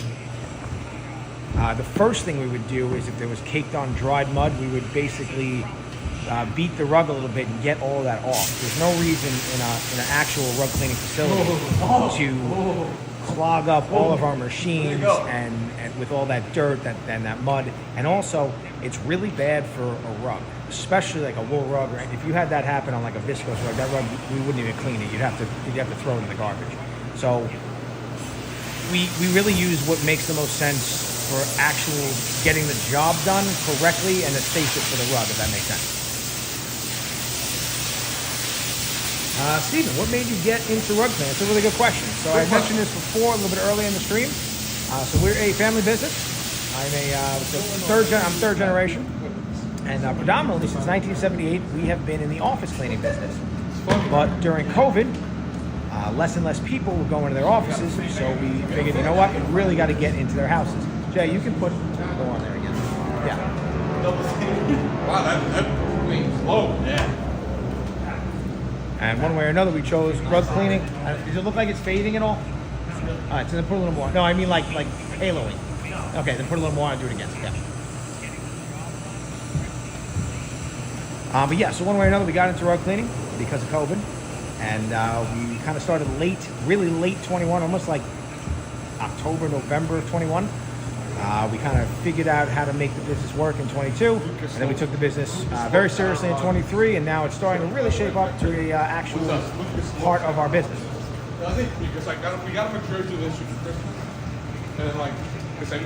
Roberto, approximately what is the New York population? I don't know the exact population of New York. I know on Long Island where we are, though, it's about 7 million people. And he's like, he just like roots for me. He just roots for her. Really? So then when he lost, he goes, I don't know, I'm just supposed to stop. I said, no, it's not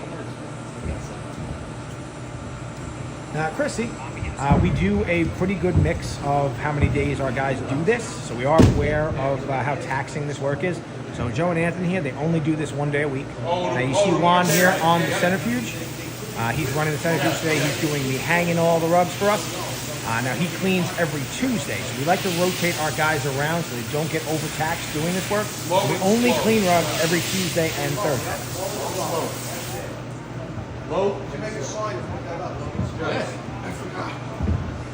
Sarah, so you like our 175 machine. Now, we did a poll on this, albeit it wasn't a ton of our subscribers who answered it, but it seems like a lot of people like the other machine quite a bit. Does that go with that girl list? But in general, even from a using standpoint, I actually like this machine more myself as well. I like that. Let's spread this out a little bit. Yeah. Did it make it worse? No, that's all right. No, that's good. All right, just wash it out, wash it out. Yep. Ken, have you ever had a rug that started falling apart as you were cleaning it? That doesn't really happen because we do a really good job of pre-inspecting the rugs before we clean it. So if we notice that there are tears in the rug, or the rug has dry rot, or is a little bit brittle. Roll it. What are we doing? Roll the rug. We're gonna get this out right here. Just use the roller when you rinse it. It'll come out. Yeah. The rug's getting hard. Yeah, let's just do it. Yeah. Yeah. We'll use the roller next time. Yeah. Wise man was shot down. Anyway, so we did, though, however, have one rug one time that came in. Now, this I really felt bad about. This is actually kind of a little bit of a sad rug story. We had a customer. They gave the family heirloom. The rug was about, I want to say, about 90 or so years old. It wasn't very large. It was about, if I had to guess, maybe a 4x6. Now, this rug, we found out this rug in good condition was worth $11,000. So, they gave this rug to one of their children, and they left it outside for months in the rain and everything else. They were very distraught, and that rug came to us extremely tattered. Now, the problem we had is, now if that happened, if we get a rug that has like dry rot or a lot of holes in it, we can clean it another way. We'll either dry clean it, or we'll use like a low moisture method, or we'll do it by hand with a small extractor. You know, we can clean any rug, we just might not wash it. So, this particular rug though had so much mildew and mold, we had to wash it. And it was falling apart as we were washing it. We did the entire rug. We started on the back. We lightly cleaned the back. We turned it over. We did the rug flat. We never moved the rug. And we didn't dry with our centrifuge. We used a truck with it's called a roller claw. And we were slowly able to save that rug. We had to put a new back on it, which we really tried. We actually have a video on this. If I remember, I'll put it in the comments for this live stream after. But we were actually able to make the rug at least look a little bit more presentable. But yeah, that in general though, rugs do not fall apart when we wash them because we inspect them so thoroughly. Very quickly and lightly, these are fake fringes. So that's straight. Just use this. Just lightly power wash. The fringes are synthetic. Yeah. So, lightly power wash, then we'll rinse one more time again. Yes, sir. Yes, sir. Those are vegan. Nordius, we do. Where are you located? We would definitely do any kind of order you have, especially if you got if you're a rug dealer. We work with a lot of rug dealers, so yes, definitely get in touch with us later, and we appreciate it. All right.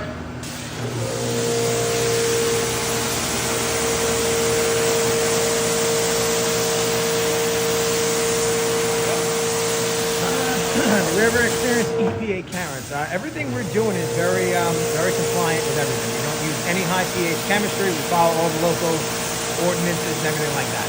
We never dump anything down any storm drains or anything like that. Everything we do, all of our cleaning waste here, that goes right into the sanitary sewer. It gets filtered for large particles, stuff like that.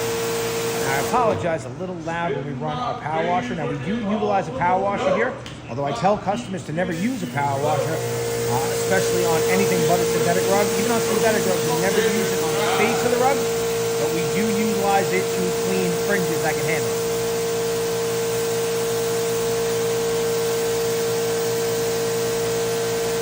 Candace, I'm hoping so.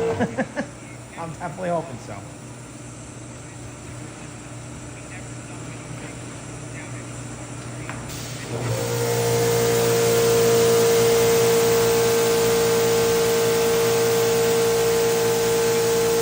Yeah, Betsy, I don't know, that foam, I think what they're really doing to make that foam is they are just over-agitating too much soap too quickly. So they put way too much soap than you need into a bucket, and then they like run a power washer, and all that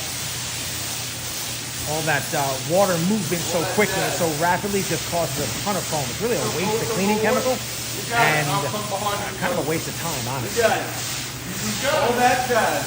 Real quick. What's giving me more funding, office or local? Roberto, you mean like where we gotten more of our business from? Yeah. Real plan.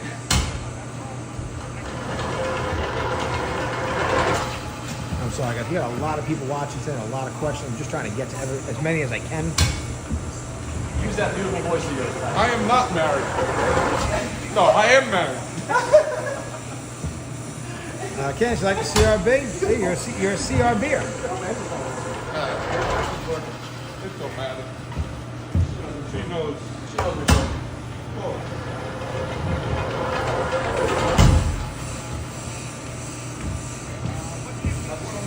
Cheryl, I never understand why people allow these beautiful carpets to get so dirty. You know, I think it's like anything else. It's you're living in your home every day. You don't realize how quick time passes. If you have kids and pets, you can't see every spill.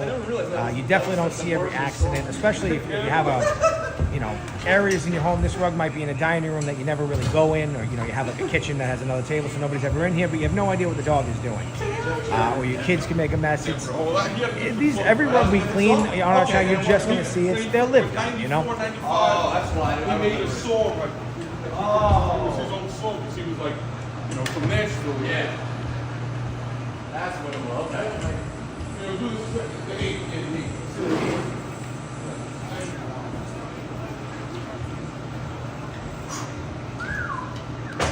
Now, the moth thing, I think a lot of people don't even realize. In my experience, the customers rugs that I've picked up that have had moth issues, a surprising number of people don't even know that can happen. So, we were in a house one time, very large, huge rugs, 2 enormous rugs, and they didn't know what was going on. They called an exterminator. They're like, "There's bugs in the house." And it was late stage moth damage where the moths were just flying all over the house. They didn't even know what they were. So and they don't look like your regular moths you see at night going to light. They're much smaller. They look different. you know, and when they're in the larva stage in a rug, they're very hard to see. You have to really look at your rug to see them moving.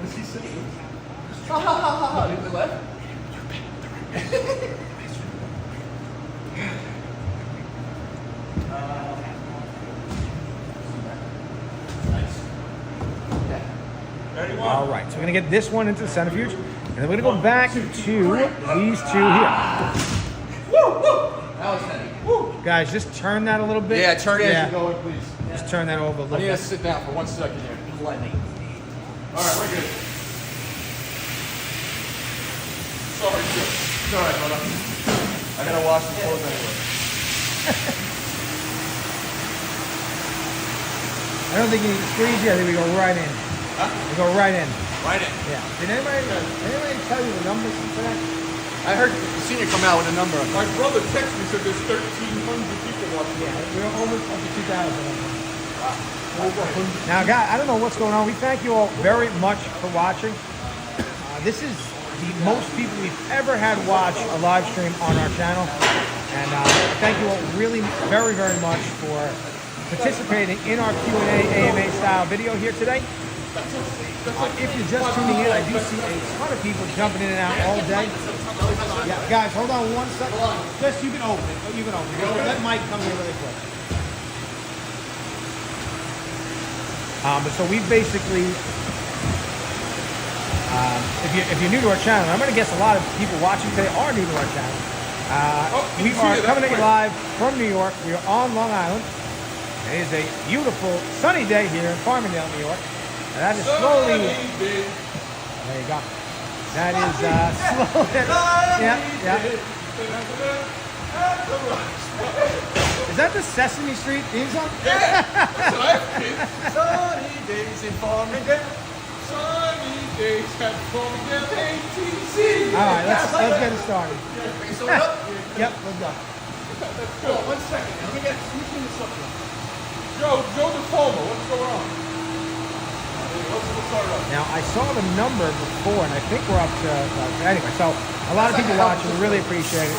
We are ATC Rug Washing on our channel. We clean rugs for actual customers. You're going to see a lot of urine rugs on our channel. That's we're in the middle of doing 2 urine rugs right now. So, these rugs were in a bag, soaking. Now, that might be, Mike, is that the thumbnail for the live today? No? Okay. Do you have a picture? Can you touch me a picture of the bag? Anybody jumping in? Oh, really? So I'm going to get you guys a picture. If you're just tuning in, we had these 2 rugs soaking in a bag of our pet treatment. We let that go overnight. And this morning when we came in, we see a ton of urine suspended in that liquid. Looks like So we cut the bag open. We rinsed them out. We actually put them in our centrifuge as like a pre-rinse to really get all that cleaning solution out, as well as our, by the way, that last rug, you can see in the centrifuge here how much is still coming out of there. And then we put a different cleaning solution on both of these, worked it in, moved them to the side, and now we're going to finish these 2 rugs up.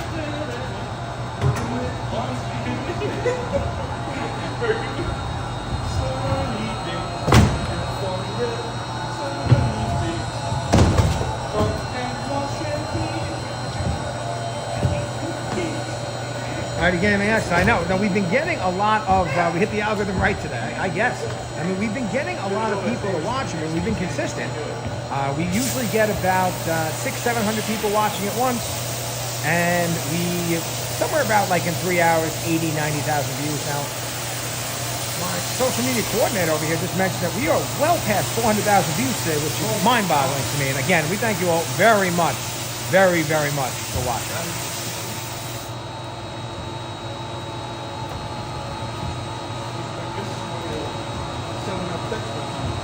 It worked. It worked, man.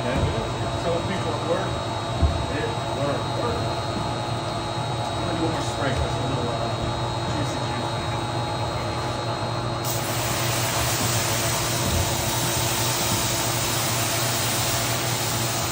Kenny, thank you very much for tuning in. And Key, you're right. It is a sunny, beautiful day here in Farmingdale, New York. Sunny day. Reddick, so if that rug didn't have, the question is, Nice. the big rug you just finished, what is the cost of cleaning it? Around about, I know it depends on condition of the rug. So that rug costs a little bit more because of the moth condition going on with the whole house. But in general, a rug like that would be, if you were just washing it normal, no urine, it would be $3 a square foot. So I think that rug was probably around 8 by 10, maybe 9 by 12. If it was 8 by 10, it would have been $240. And if it was 9 by 12, it comes to $324. All right, what is the crew's favorite rug to clean? Not shag, and not Chinese wall. What do you No, like? not Chinese wool. I like synthetic. Synthetic rugs are the easiest to clean. I kind of like shag. I like doing shag. You like the shag I like rugs? doing the shag. I do. You like the Sophie Suds? Yeah, I like the synthetics that have urine. I just like all the water that comes out of it with the shag. Yep. Yeah, I like that. All right, so we're gonna put this one waiting to go into the centrifuge. We're gonna get this one going next. This bad boy out here. And then I think we're gonna do one more rug after these two, and that will be the end of our morning session of today's live. Now, I might do a second live session today. It won't be a Q&A. My voice is starting to go a little bit. I never even got that drink of water. Hold on one second.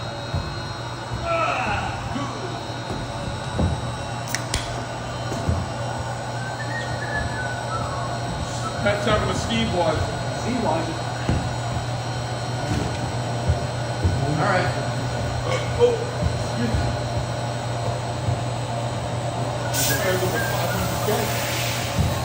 So it was right. It was true? Yeah, that's what you said, right? All right, so. Shield 0007, just up. Thank you very much. Cindy from Kentucky, hello. Candice, you like to push the water on the shag rugs. So I'm guessing, based on our conversation here today, that you like a nice shag rug with the CRB and then the squeegee.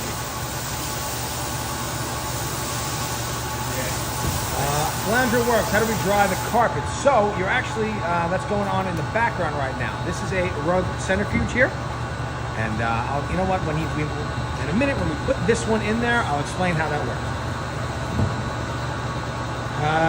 Cindy, you would do the back of the rug first. Not usually, but these rugs are pretty deep into the cleaning process.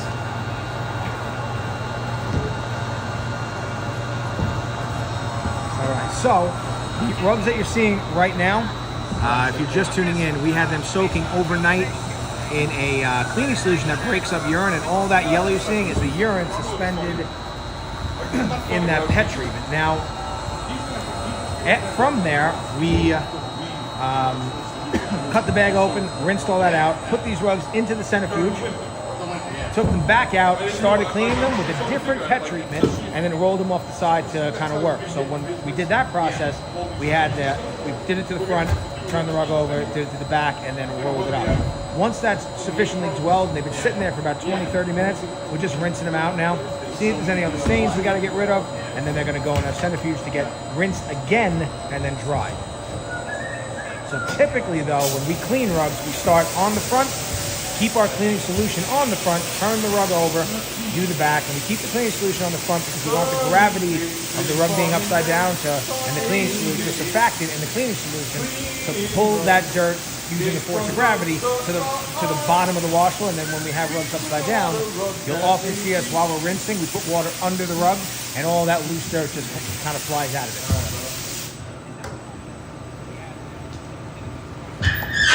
Elizabeth, we have a couple of women that work here. None of them on the wash floor, but Jamie, where are you, Jamie? I can't see it. Come on, there she is. And we got Mike on camera today. Now, Mike, what are you wearing? Lovely jacket. Ike's got a top dirt tourist jacket and a hat. Mike, where'd that come from, Mike? That came from Ruggy's Closet. I'll take a large in that jacket. Now at ATC Rug Washing and Specialty Cleaning Services, that's a coincidence. Our mascot is Ruggy. I'll take a large in that jacket. And Ruggy's over there. One more time, That's my first shameless plug of the day. And every time I do this, slowly but surely, I feel like I'm turning into a real YouTuber.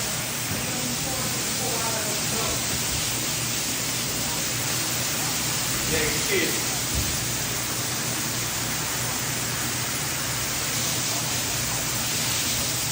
Do we have a crew who thrifts rugs to resell for profit? No. No, we do not. We are busy enough with just trying to pick up customer rugs that we really haven't gotten involved in selling rugs very much. Now, we do work with some rug dealers. We do, they have rugs for sale all the time.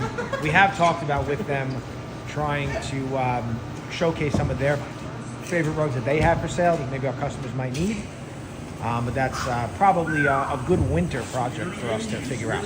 Now, our busiest season, we're very busy in the summer, and then our busiest season is leading up to the holidays. So any kind of new fun project that I want to try, I cannot really do until the winter. But then in the winter, we get pretty busy with a lot of, unfortunately, we do a lot of restoration work, and it tends to be a lot of flooded homes, and we are able to help those people, but it's not my favorite way to pick up business at all. Do it, baby. 1, 2, 3. All right, so now for whoever was asking before, this is our centrifuge. Step on that towel before you step off. Now, what this machine does is the rug goes into it. Now it's rolled up. Now in the machine, it'll start to spin, and that rug will open up to the walls of the centrifuge. And once that happens, we run water through the machine, and that water passes through the rug, through the machine, and out the pipe there. Now that allows us to very thoroughly rinse the rug. Way more than we can do with the fire hose and the squeegee that you're seeing us use all the time here.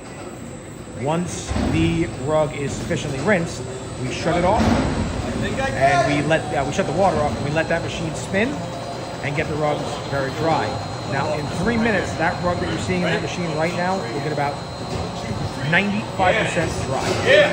Now, I'm going to grab the next rug for them, and we'll go from there. All right, guys, give this a good rinse, and I'll grab you the next one. So the last rug we clean line.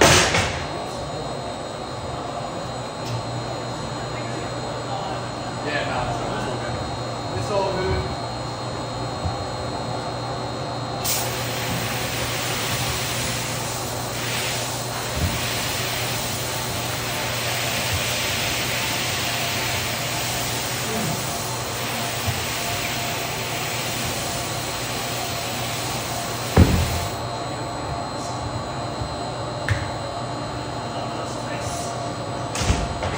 This is Viscose, guys. Okay.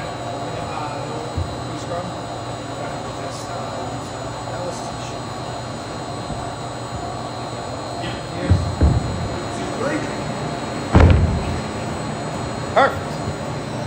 Viscose, yeah. All right, so this is going to be the last rug we clean for the day here live. Viscose? Yeah. No grease We're going to use LST, no grease rub. Don't make it, but let's get make it a little bit of rain. Put a little water on top, on the front. You just can't do any agitation. No agitation, yeah. Oh, that's nice.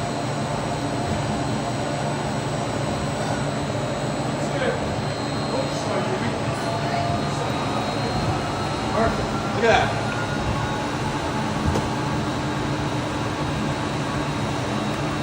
This guy with the beard and long hair is hot.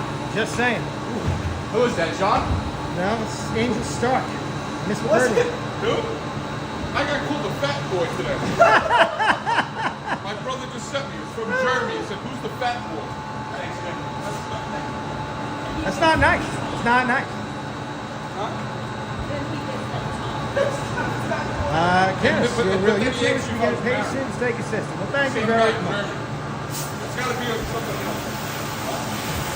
I thought the truth was William, okay, so I get this question a lot, so I answered a couple times in the live stream. Do we post open water recycle it over? So because this is a very new part of our business, we have not implemented a recycling system yet. Right now, all of the dirty water, it does get filtered for large particles, and then it goes down to the sanitary sewer, which is what we're supposed to do with it, as long as it's below a certain pH level, and it is way below that pH level. Now, we would like to implement a water recycling system, but they're a little costly, and our water bill here in New York is extremely low. So we are just trying to figure out the best way to do that, but it is something we are looking to do. This rug here is going to be the last rug we clean live. This is a Viscose rug, 100% Viscose rug. No pet urine, but this was in a home fire. Now, the rug wasn't really near the fire, but it has a bit of a... this particular one was pretty far away. It doesn't really smell too bad. This was actually a protein fire. This came from, they burned something on the stove, and it's a kind of a weird smell. It almost smells like plastic sometimes, like a little bit of burnt plastic. I think we have 9 rugs. Pat, go back. Go back. We will do the back. Oh, we will do Well, it? maybe. Let's see what happens. All right. Like I said, we have another, Make one more. huh? Make another one. Oh, I need a bucket. Just use, no, you're going to need 2 on the front? That's the only bucket we have. We use that. Yeah, make another one. Yeah. I said, I need a bucket. Oh. Rayon, LSD, yeah, I don't have Make a bucket around. Okay. Do that on the back. Thank you very much. And then we'll do it on the front. And fold it down. Joe. Yeah. Run the machine, bro. All right.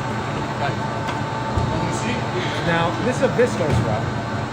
So, when we clean Viscose, there's a couple of things that can come up, This way. and not too long in one spot. Okay.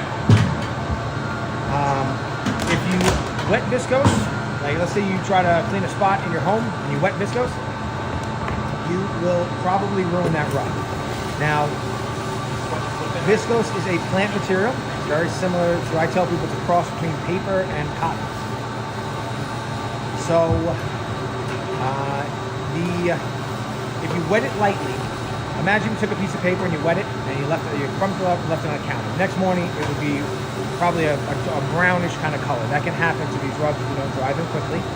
And also, if you had a cotton ball and you wet it and you agitated it a lot, and you kept agitating it and wetting it, and then the integrity of the cotton ball would start to fall apart. And that's kind of what can happen with Viscose. Now, the reason we don't do a pre-scrub and rinse on a Viscose rug is because we want to have as much surfactant on the rug when we start scrubbing it, and that surfactant will act as like a lubricant, so we reduce the friction on the rug.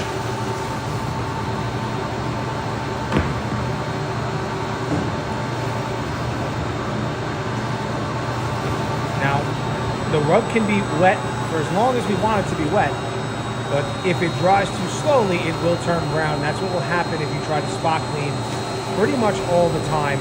I've never seen anybody spot clean a Viscose rug in their house and it not turn brown after. Okay, turn it over. Yep. Let's rinse the front. Okay. Get the dirt out. We'll do half, and then the front again with the other. Yep, okay. Now our first cleaning solution here is a little bit more geared towards general rug cleaning. We really want to get any kind of dirt that's in this rug out of the rug. And then we are actually going to switch to something the entire chemistry of this product is designed for Viscose. Stops with, if you're a rug cleaner watching, you know how the texture will change on a Viscose rug when you clean it, especially if you steam clean it in the house. This product will minimize that damage. And actually, because of the way we're washing the rugs, that we really don't have that issue at all. But if you've ever cleaned a Viscose rug before, you know exactly what I'm talking about, where it clumps together and it becomes very smooth feeling. That's ionic bonding on a Viscose rug, and that's pretty much not reversible. You cannot reverse that at all. Yeah. Little color, Pat. Pat, a little color. Yeah, I kind of think. Yeah. That's okay. Yeah, and like you just said, there's a little bit of color coming in. That's pretty normal on a Viscose rug. Because if you imagine that usually happens. You get a tiny little bit of color. Usually what happens is they've over-dyed the cotton, or the Viscose, and those cotton properties, though, imagine if I had a cotton ball and I put red food coloring on it, and then I put it into like a glass of water, a lot of that color would come out. Now, obviously, the color they're using on these rugs is a lot different than food coloring, but the principle is the same. You're going to get a little bit to come out when you wash it, but again, this has that fiery kind of burnt food smell, and we got to really get that out of the rug. And this is actually the safest way to really clean this rug. All right. Do half? Yeah. Yep. Actually, if you want, put it half on the front then. Did you make one bucket or two? Just one for now. Make one, put a whole one on the front, work it in, and then do the back half. And then do it just like let it go Yeah, like like a that? normal. Yeah. All right, guys. So I'm gonna get back to some of the questions here. Yep. Good job. Let's go. Let's do it. Okay, I'm catching up. Why no agitation on viscose rug? So I did explain. I think I explained that, but if I didn't, if you don't, let me know.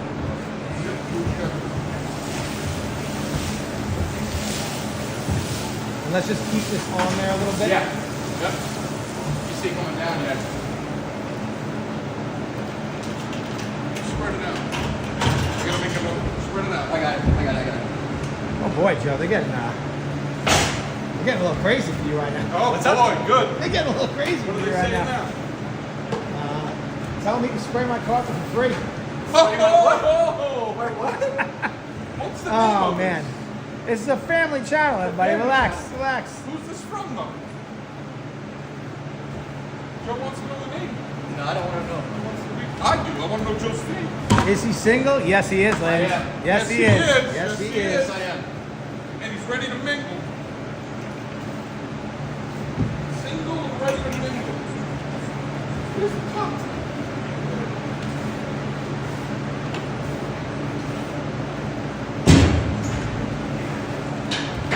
Marla Hooch. Dottie House.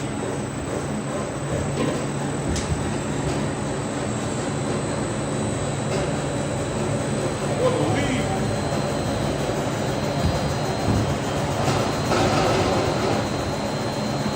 Big Earn, what's the best way to try and get that brown out of a rug from a spot cleaner? Just moved to a place and noticed a lot of brown spots. They told me they were stains. They tried to clean. Okay. What is the carpet? Is it wall-to-wall carpet?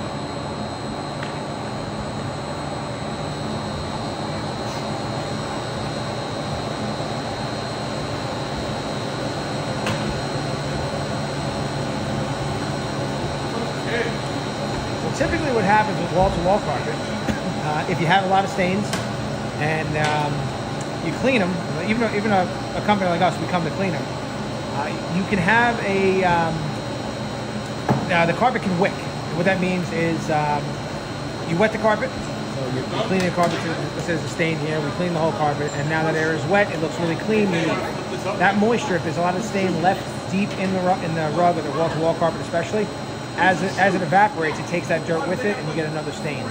The best thing to do is you might be able to do it yourself with a couple of rags, maybe a little vinegar, on like a not on a viscose rug. Don't do this on a viscose rug, but on a synthetic wall-to-wall carpet, you can almost kind of lightly just clean the top, and if you do it, anything acidic will push that dirt back down. But also, if you don't make it too wet, then you won't have that constant wicking up. Oh, okay. I didn't realize that. Not those specific ones. Yeah, because he is, right? He is. Yeah. He's like 5'6", so Yeah. you wear those sleeves to make him look like 5'8".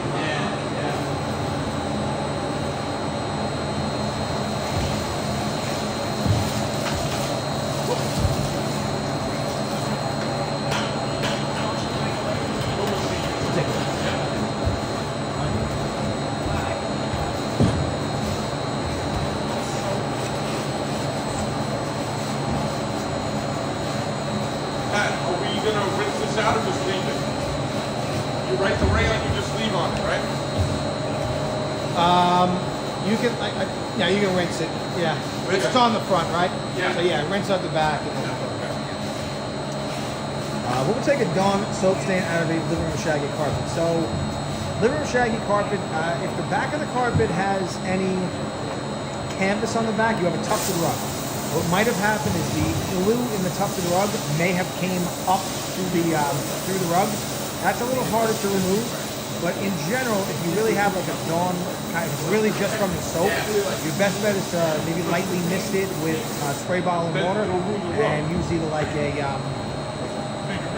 a shop vac or something, like a wet dry vac, and just kind of rinse that area and wipe it with towels to see what it looks like after.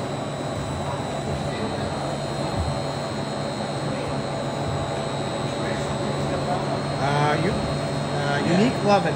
That sounds like you tried to clean a viscose rug and you took the color out, unfortunately.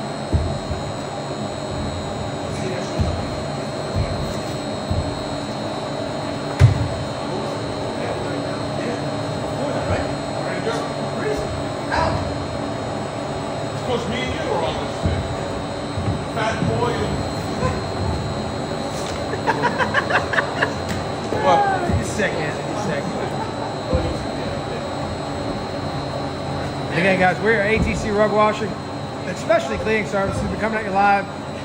Coming up on 3 hours here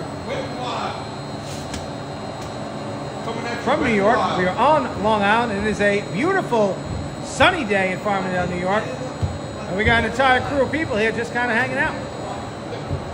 Now, I know we're going to get some comments, why is everybody standing around, but we are actually just coming up on break time here. So as soon as we finish this rug here, we are going to cut this live stream and everybody's going to go on break and we'll go from there. Now, I think because we've got so many people watch today, we got a lot more rugs to clean. We are going to switch up the personnel a little bit. And we're going to do a we're going to do another live stream later today, but a little bit different. We're just going to do a CCTV style live stream. So in maybe another hour or two after this live, if you feel like watching us again, we'll be right back at it. Now we do a couple of different live streams on our channel. We do this one today every Thursday. It's a live Q&A, AMA, whatever you want to call it. But I answer as many questions as I can. And again, we thank you all very much for participating today. We had a lot of people asking me questions. And then during the downtime, I'd also like to explain what we're doing to every rug, why we're doing it. We try to do a nice mix of the types of rugs that we clean. The next type of live we do one every Tuesday morning, and occasionally Tuesday afternoon or Thursday afternoon, we do a CCTV style live video. We just let the camera run and we just clean rugs. And then we do a third type of live stream. We call that a special edition live stream. And that is usually reserved for rugs that are going to take us a very long time, have something really crazy going on with them, or they're either really old or something unique. Now those we are at the mercy of what comes in when we do them, but when we do have those types of rugs, we usually wait till towards the end of the day, the afternoon, and make that the last one of the day. Chili's, baby, ribs. Meta said you are not fat boy. Who said that? Meta, he's on our channel. Thank you, Betty. Thank you, my friend. Thank you, How do the rugs get into our shop? So right now, either customers drop them off to us, or we offer pickup and delivery primarily on Long Island. We'll do a little bit of Queens and sometimes Brooklyn in certain circumstances. Now, we are in the process of getting a much bigger wash floor, and once that happens, we are going to make a bunch of videos to show anybody in the U.S. how you can send your rug to us for cleaning. When we do that, we're probably going to tell you guys to go through UPS. That seems like the best carrier we found so far. And we'll show you the different types of rugs that you might have, the best way to package them and send them to us. We'll make your rug YouTube famous. Your rug will come in, we'll dust it, we'll wash it, we'll make your rug YouTube famous, we'll give you a shout out. We'll make either a short video on your rug, or we will clean your rug live. And that should be coming in the next couple of weeks. Our new wash floor comes, I believe, in the second week of November. Right now, that's what we're scheduled for. It's going to take us like a week or two to really set the place up properly.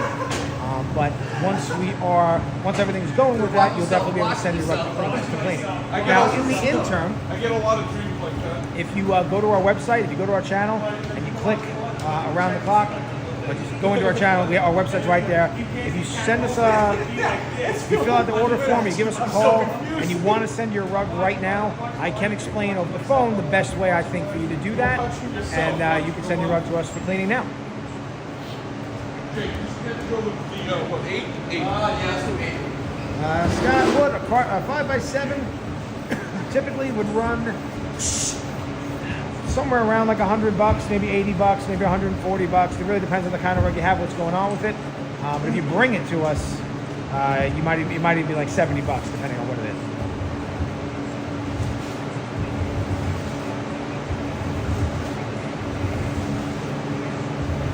All right, and again, this is our last rug of the day. Guys, do me a favor. I'm thinking. Yeah, let's do that. Yep. You want to do it? Yeah, I agree. Well, we need the big one. 12 by 10.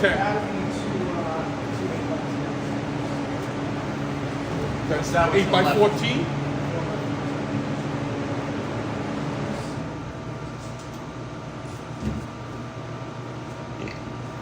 8 by 10 and 8 by 10. So 8 by 10s, let's do it. Yeah. We'll do the 10 long way over that 8. Okay. All right, so we're seeing a little bit of, not a crazy amount of that blue on the border coming out, but what I do, and none of the color is moving where it doesn't belong, but what I don't want to do is put this rug into the centrifuge, and that color does something that we can't see because it's in the centrifuge. So, we are going to do a process. I'm actually glad I get to show everybody this today. It's a fun little thing we have to do sometimes. We're going to diaper this rug. And what this does is it puts a sheet in between the rug and the centrifuge and all the layers, because we roll the rug up and that rug opens up in the centrifuge, but it's still wrapped on itself. This canvas layer allows any color that moves to go into the canvas and stay in the canvas and not go to other parts of the rug.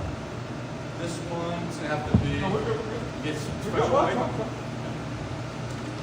I got this. You got the ends there, and you get this. Perfect. Works. There you go. We got it. Got it. Del got it. Del, yeah. Del. Oh no! The Mets wish they had Del got it last night. I wish. I miss that guy. Del got it. I watched another game the rest of the season. I watched all 3 games so far. I was in the second game and they won. When I turn it on to check something bad happens, I walk away, they win.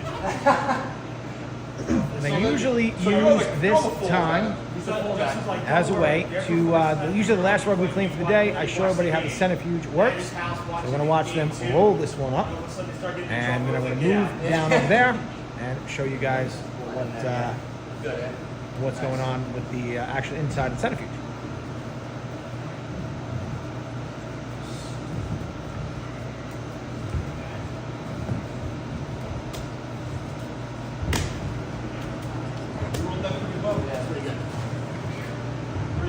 We're gonna need a third person. Yeah. Ready? All right, guys. 1, 2, 3, up! Good job, guys. Nice job, Jack. Nice job, Jack. Nice job, Jack. That was the social. Now you notice that the floor is very dry, even though the rug is very wet. That is because Viscose rugs in particular hold a tremendous amount of their weight in water. The rug goes into the centrifuge, rolled up, and this rug is now going to open up to the walls of the centrifuge. Now in this particular rug, we're not going to do any rinsing because that canvas layers in there. We really just want to dry the rug. But as soon as we get the rug dry, about 2-3 minutes here, we'll show you what it looks like in there. Now, all the rugs we've been cleaning today, while we're waiting for that, they have gone onto our other side, our drying racks over here. This is one of our 2 drying racks here in the shop. You're hearing a lot of noise. That is the fans that we have in place. They get these as dry as possible. See some of them over there. And once we get the new washboard, we're going to be moving this drying rack over here as well. And it is very dry. And our goal with this side of our facility, it's also about 25 degrees hotter over there right now. Our goal with this facility is to make sure that we get these rugs that come out of the centrifuge 95% dry. They have to be dry as quick as possible. So let's see what we're pulling out of there. Have to dry it. Let's see. Just a little touch of color there.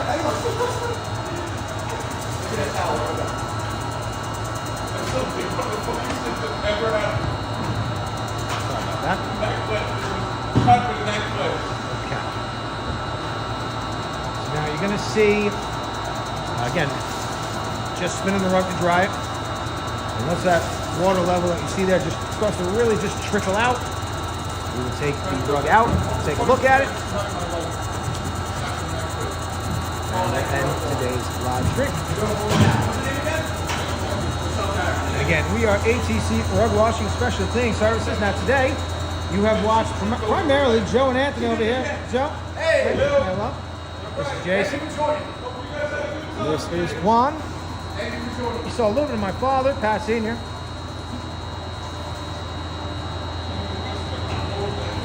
And my name is Pat as well, but Pat Jr. We're ATC Rug Washing Specialty Cleaning Service. Now, this rug behind me, you see that was actually, I don't know if he's still on, but he was asking about something with color. And that is color bleeding mixed in with a little bit of a urine stain now on a clean rug already. I had said I would show him that, but there you go.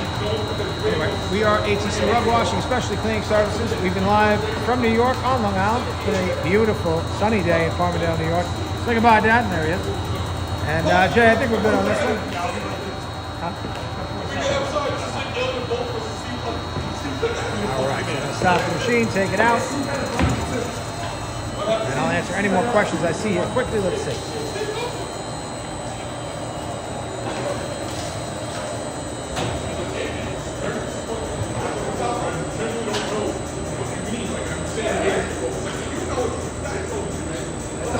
Kenneth, you're very welcome. See-through centrifuge would be cool. It would be cool, Sydney. I don't know if it's possible. They do make a few open centrifuges that don't have a door. So you, those shops, they have to take like a hose and spray the water in.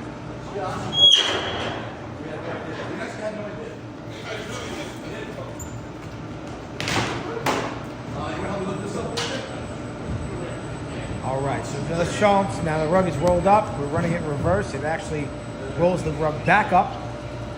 And now we're going to take this out.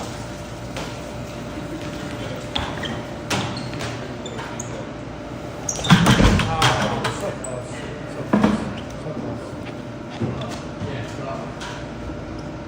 Probably should help you. Now you can see in the canvas here. Look at all that blue in the canvas. And that's exactly why we did this, because we don't want all that blue to go to some of these lighter white spots. You can see now there is no color migration at all on this rug.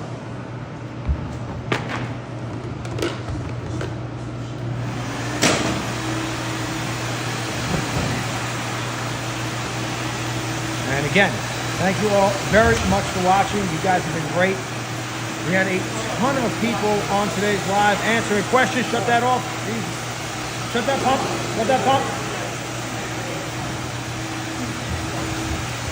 And we really appreciate everybody. This is one of our Q&A videos, so the more people that answer questions, it's still coming out.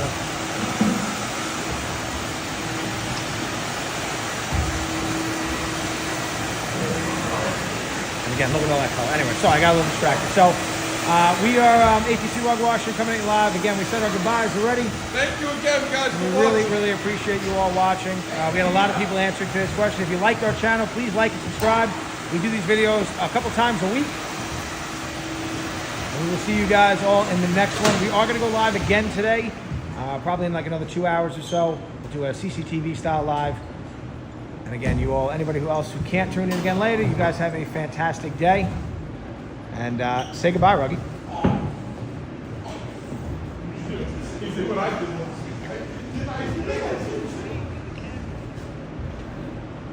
That's funny. I did that.